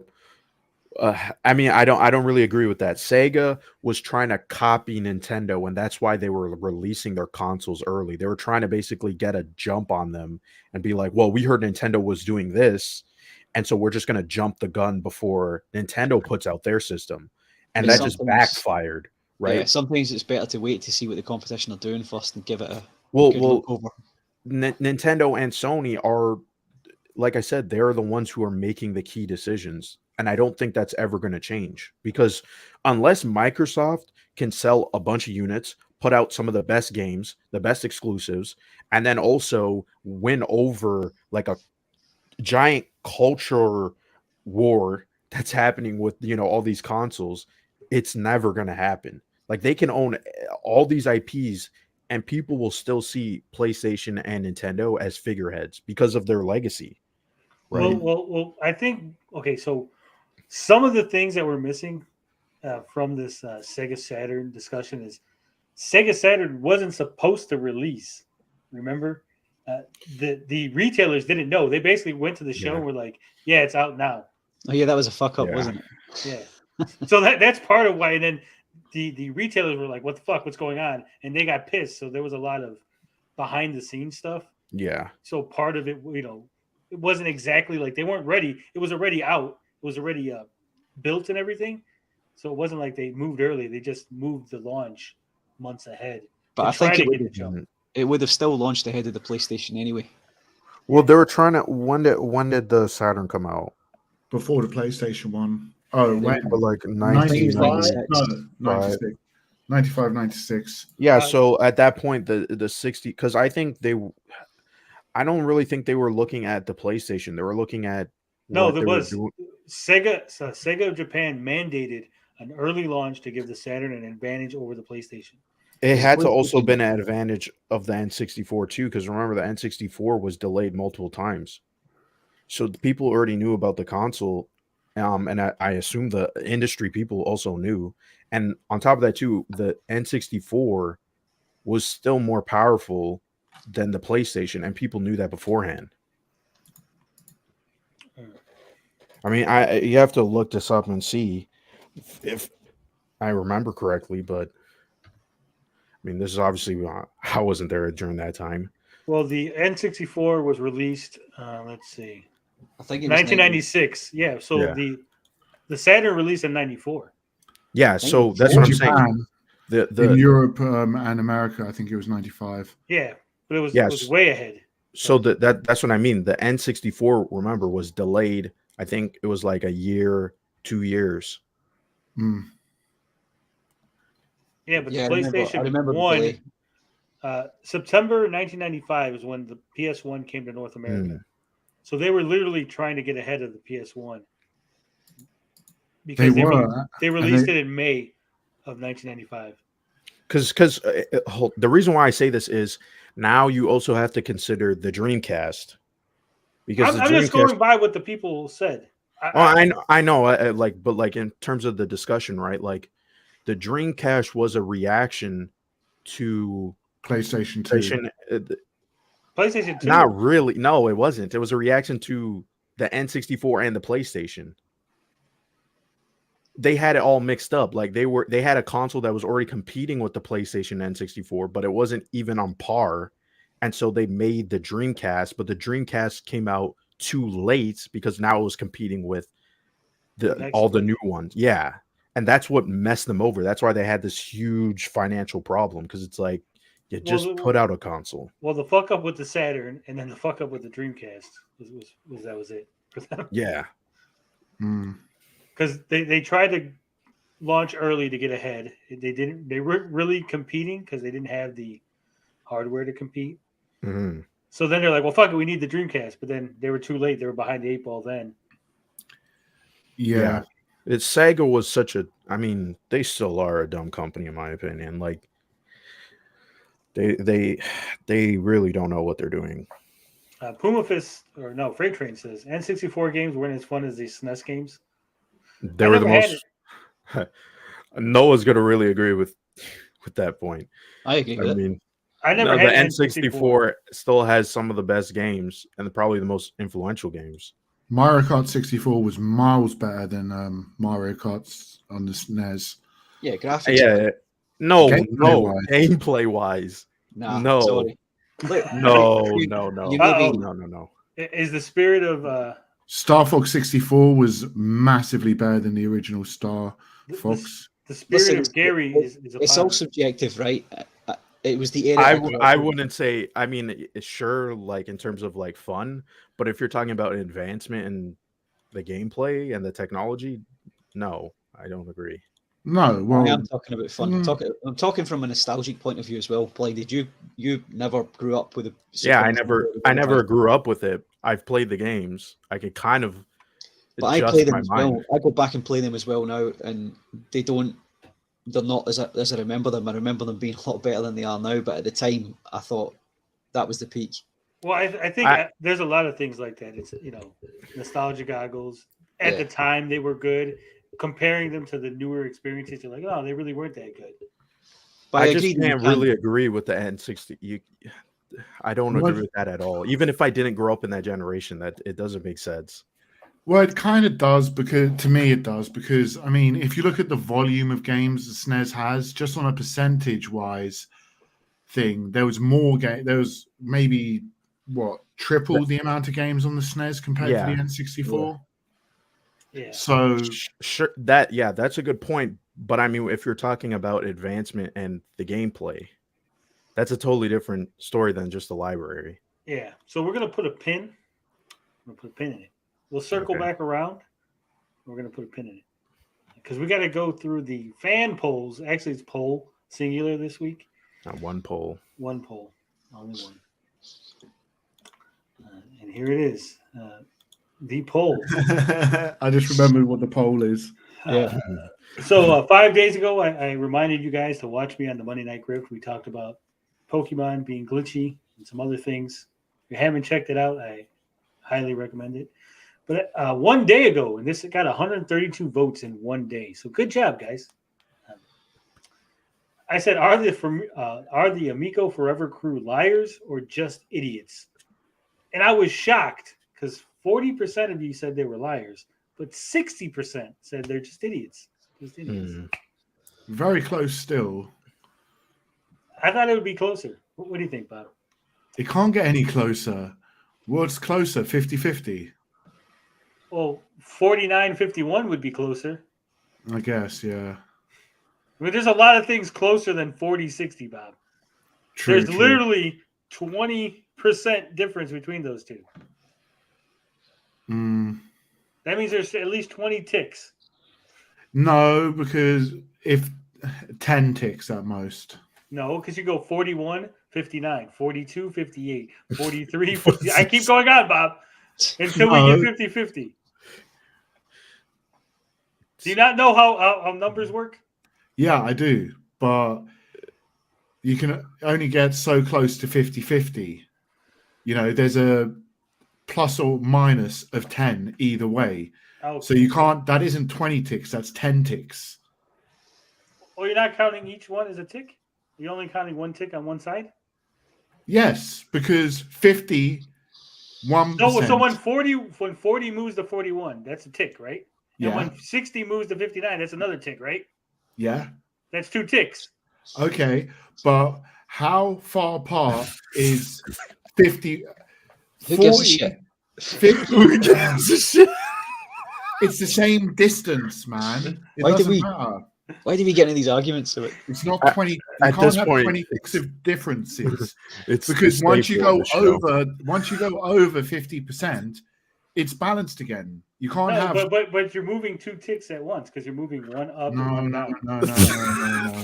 no, Tony. Liars would go up and then idiots would go down. Okay, look, if liars was 45% and idiots was 55%, that is the same distance as if liars was 55% and idiots was 45%. It's not a greater distance, it's the same amount of distance. If anybody ever wonders why 3 hours and 41 minutes into the stream, we've got 8 people left watching, clip this part. This is why. This is why he's gonna go.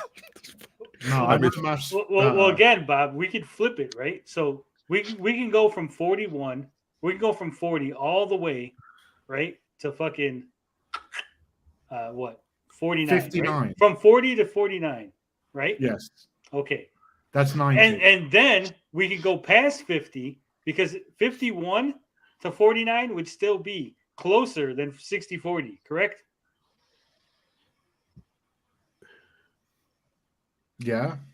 So what I said still holds true because this can keep going until it hits all the way over to 60, and this one goes down to 40. So this can go up. Tick, tick, tick, tick, tick, tick, tick, tick, tick, tick. You're chatting out your arse, you're arguing semantics, and you're just. No, using I'm not. You confidence. said you said nothing could be closer, and I literally said there's all this space here, and then if 40 goes to 50, right? And then it goes 51, 52, 53, 54, 55, 56, 57, 58, 59. 59 to 41 is still closer than 40 to 60. Is it not? You're wrong. Fuck you. Do you know what poll was close? Bob? You're trying to confuse me. I'm with your not trying to fucking confuse you. semantics arguments. It's not a semantic. Bob, how much distance is between 40 and 60? The same 20, distance 20, as 60 20. and 40. There's 20 numbers between there, right? So if this 40 turned into 50, They're not numbers though, they're percentages. okay, if this percentage on top turned from 40% all the way into 49%, and this one on bottom turned into 51%, would it be closer now? Yes. Okay, so if this top number went all the way to 59% and the bottom number went all the way down to 41%, would 59 to 41 be closer than 40 to 60? Yes. But that's also the fucking same. You're just fucking being a dickhead. I'm not being a dickhead, Bob. I'm literally not. You literally are. No, I'm Because not. You're trying to say that 49 and 51 It's are closer. is a different number to 51 to 49. No, I'm not. I'm saying you're flipping the percentages over, so those also count. No, because you're saying it It's can a be- number line, Bob, and I'm saying once you go past the 0, it's a different. No, You would have to count them. You would have to- You're trying to change the fucking goalpost. Are you trying to say Oh my that 41 to 59 is the same as 59 to 41? Yes. So they would count as one only, is what you're saying. Yes. Why? Isn't that two different numbers? Isn't that two different points on the number line? Two different statistics, two different data points. Maybe, but that isn't the argument we're having. We're arguing if the distance could be greater. The distance in this situation can't be greater than 9. Right, and it could go 9 by this being one way or 9 by it being the other way. Which Yeah, would and it be doesn't two matter. different data points. What is going on? You're trying to fucking compound the fucking situation. Bob I'm doesn't so understand confused. numbers. No, you don't. You're just fucking confidence fucking arguing. I'm not. I do not accept it. I do not accept it. You're wrong. You're wrong. You're wrong. Bob, if we took the numbers and we plotted them out, 41, 59, 42, 58, and we went all the way up to 59, 41, that would be different sets, and it would be a plot on a nice chart. You're overcomplicating the fucking statement. It cannot be a greater distance than 9 in this circumstance. Right, but there's two different data points for Doesn't that 9 to matter. exist. Yeah, it does. You can't exist. have greater. You Can can't we have get back to greater the than poll? something that doesn't exist. Let's get back to the dancing pool. Anyway, liars 40%, idiots 60%. Did you guys? Which one did you vote for? Oh, idiots! I had a hard time picking because I'm like, they Yeah. could be idiots and liars Yeah. at the same time. Well, they are so it's lying like, idiots. Are they lying idiots or are they idiot liars? yeah, like that's what I'm. That like, should I have been the couldn't poll. pick. I couldn't pick. I think they're idiot liars, though, not lying idiots. I think they're liars. I think they know what they're saying is wrong, and I think they are truly just lying out their ass to save face. I think at this stage, yeah, but they're also idiots. Yeah, so there would be That's why I lying wanted- idiots, Yeah, that's why I wanted not idiotic liars. Is that, I mean, I don't want to get into another argument. that's- Is that not the exact that's same why- thing? That's why I think they're idiotic liars, because they're idiots who are lying, but they know they're lying. We should call this show Semantic with Geeks. They're going- Semantics with geeks. How many times have we done this in the show? Look, words are important. They mean things. Yes, and maths is important. They determine things. Is this like imperial versus metric? Oh God. I think that's where the disconnect is, Bob. I just want to debate Finbar on this Mario Kart topic because I think he's blinded by nostalgia. Yes, Yeah, I I am. agree. All right. I admit that. Real quick, I'm going to scroll Okay, up. then debate done. If only it was so easy, yeah. Here you get to see the members only post. Everybody can see it. Thanks for the support. So if you're a member, you get access to that. Damn. If you're not a member, you can only look at it in this video. You're gonna have to wait a while for me to become a member. Bob, you're on the show. You don't have to become a member.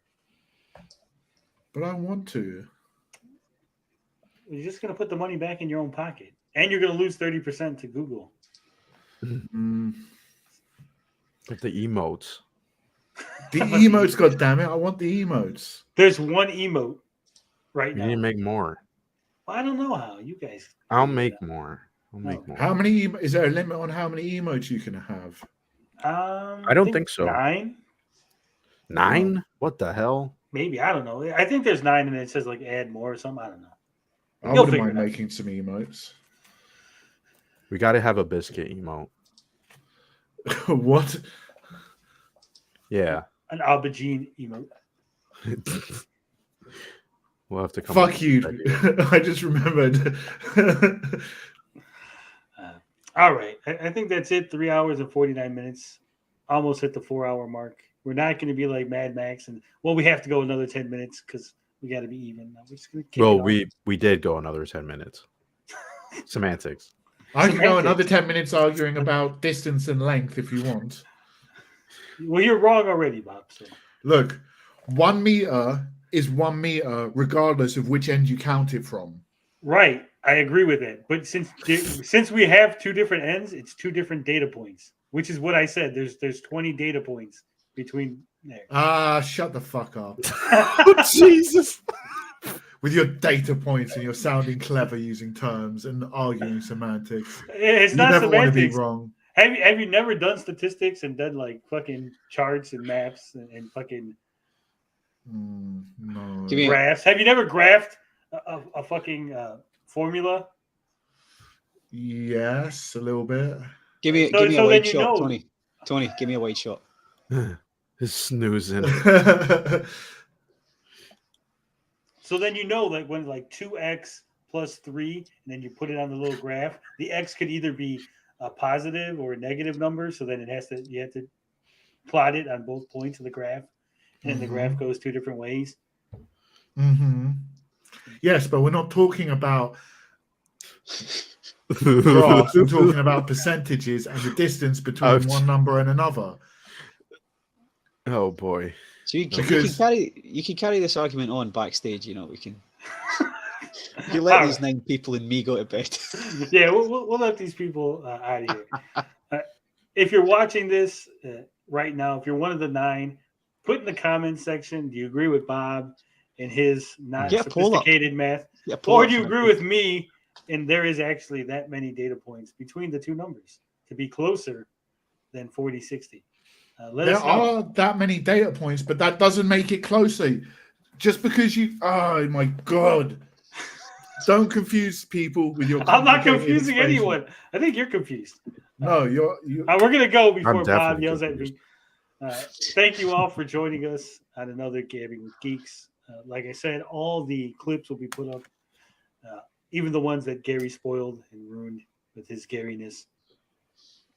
And of course, we're going to try to get some great content, actual, scripted, edited,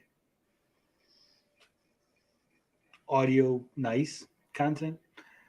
Until then, love, peace, booty grease. We are out this bitch. Mario Kart N64 is better.